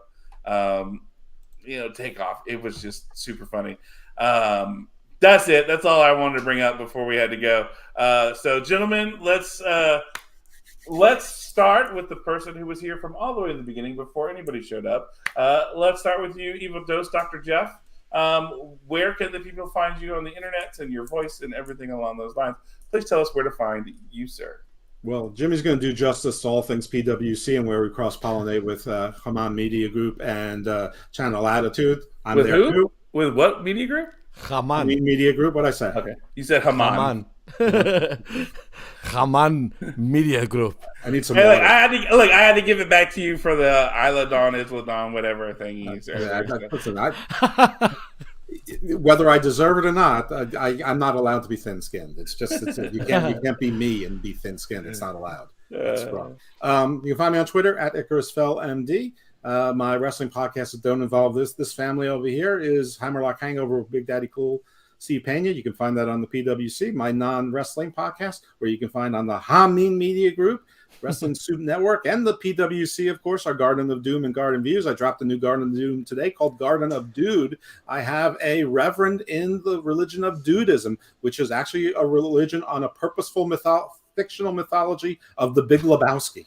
So, nice. Yeah, they actually got established as a religion in 2005, something like that. So I still haven't seen that movie. It's a thing. I know a different Big Lebowski, or actually Valbowski. Okay. Anyway, so that's out there. And this past week on Garden Views, I had a law professor from University of Mississippi, and we talked about space law, of course, but with some focus on space mining. Wow, that sounds interesting. It is. Look, some of the guests and stuff that you find and you have these conversations with. I love it. I think they're great. I enjoy all of them. A+ players in that genre, man. Legit. Look, and I mean, again, like I know I said it before, but if y'all aren't listening to his stuff, go listen to the Jeff stuff. It's really, really good. He does a great job, regardless of how kooky this person might be or not be or whatever. He does a great job of just being down the middle, asking questions. No, he doesn't judge them at all. Even if they are kooky, he'll just let them talk. It's a great. And I mean, look, whether or not you believe in certain things or whatever, go listen. What does it hurt to expand your mind? Yeah, be open-minded. Right. Yeah. So Jeff, I just want to tell you again, I love your stuff, especially Garden of Doom stuff. It's really well done. You do an excellent job with that, and I enjoy listening to it. Which when normally I listen to my podcast is when I'm at the gym. So it's nice to, but then I hear Jeff's voice and I'm like, fuck, I gotta work out some more. Get you fired up. Yeah. Before it was 350, now it's like 405. Yeah. fucking Jeff, I gotta get that fucking shit up now. Let's go. Let's go. Man, look at those shoulders. It works. Yeah. Look. Look at that neck. You don't need to buy creatine. Just listen to podcasts. You don't even need juice. Yeah. You don't need pre-workout. Listen to Jeff. I'm trying to do, damn it. No. Yeah. But one hazard is you might hear about Juice Robinson. Right. Oh, well. That changes things, Jeff. It does. I know. You're guaranteed rock hard, baby. To drop 100 pounds on your weight. Yeah. All right. And then, of course, my man down here, Jimmy T, taking up the bottom square. Where can people find you on the internet? I thought you were going to say taking it somewhere else. But anyway, that's what it sounded like. But anyway, you can find me right here on channelattitude.com. With $5, you get the best talk in all of pro wrestling. I've already mentioned our great, celebrity of co-hosts. I mean, we got Stevie Richards, Bin Hamin, Stevie Ray, the Vet, Big Ray Hernandez, and ourselves, obviously. We got everybody there at channelattitude.com. $5. That's all you need. Also, pwcnetwork.podbean.com, where you find, like Jeff said, not only his shows, but my shows and all of our shows. And also haminmediagroup.podbean.com for all our affiliate shows, including John's and Jeff's, once again. I mean, hey, we always put Jeff over, man. Always. Especially with Garden of Doom and everything else.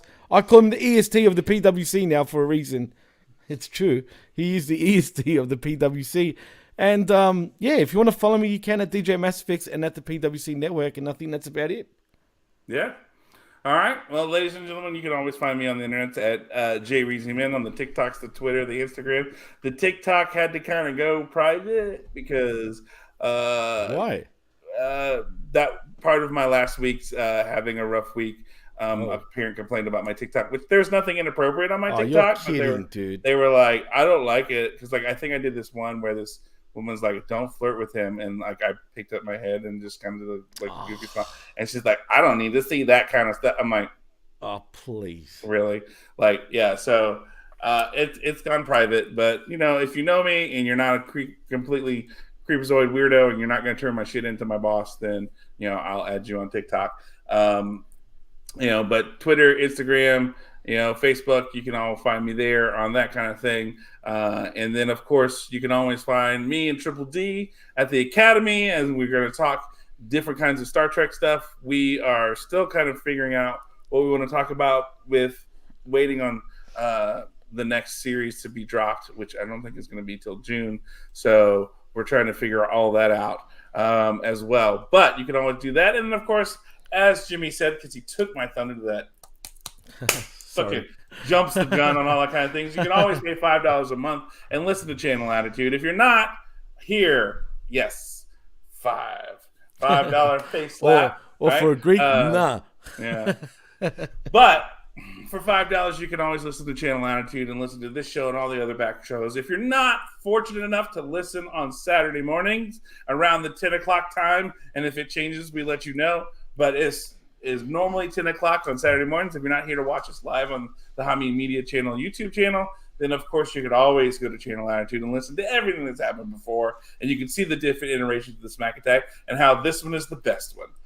Oh, thank you. Self-promotion. No, it's about me, Jimmy, not about you. Screw you then. Yeah, well. And of course, you have Stevie Richards, you have Vince Russo, you have Ben Hameen, you have everybody in between that you can listen to and check out all the different shows. Whatever flavor of wrestling you want to listen to for $5 a month, you have it behind the wall at channelattitude.com with some of the best people out there to listen and have their opinions on the show. So go do that. And by the way, also remember, if you need help with any kind of mental health aspect, especially guys, don't be afraid to reach out. You can reach me at john@freedomhousepc.org or any of my social media sites, and you can hit me up and we can talk about what it is you need for mental health. Like I said last week, I had a rough week and I took some time for me, and I've gotten better, and I'm not completely better, but I'm moving along that way. Hence last night, me not watching Smackdown and going out to watch live music because, you know, I wanted to kind of pick myself up. Not that the week was bad. It was just, we're still working on things. And so, learning to take care of myself. I am You not. gotta do you, John. Look, I am not the best at taking care of myself. I can't care for other people from an empty cup. So I need to fill myself up that way. And, you know, so I'm having to learn to do that because I'm not. I will give and give and give to other people because it makes me feel good, but it doesn't fill my cup. So I get to the point where I don't want to, when I go to do other things that aren't fulfilling, I'm just not the best. So I have to learn how to do that. So and last but not least, I do want to say thank you to everybody in the chat. The Vet making an appearance, Elizabeth, Chris Wineland, Medium 5, Labrat, Drone. Look, everybody that was in here today, y'all were great. Todd Brantley made an appearance. And of course, Jimmy T sticks his nose in there every now and then. And I'm for the people, man. I'm for the people. Come on. And of course, Media M5 as well. So thank you for being in there. We appreciate it. And then I haven't seen this guy before. A Third Right Wing. Thank you for showing up and being a part of it. We appreciate you guys being here and everybody being here in the chats. You make this show. Again, this is the show for you guys by regular schmoes like ourselves. So with that said, we were going to end this show. Ladies and gentlemen, we are on our way to the Saudi Arabia, where we will see for the first time ever Sami Zayn stepped foot in the desert of Saudi Arabia for the tag team titles. And, you know, we're making our way there. We're going to see how the story goes. End of the month, 2 weeks, Memorial Day weekend. As we usually celebrate the start of summer, we're going to be celebrating the WWE being in Saudi Arabia. Will we have new tag champs? Will we have a new heavyweight champ? Who will it be? Will it be AJ Styles or Seth Rollins? We want to know. Will it be a freaking Styles match? Who knows what it will be? But you got to tune in and find out and keep up with the Smack Attack as we'll keep you in the loop of everything going on. And as we say in the good old USA, a peace.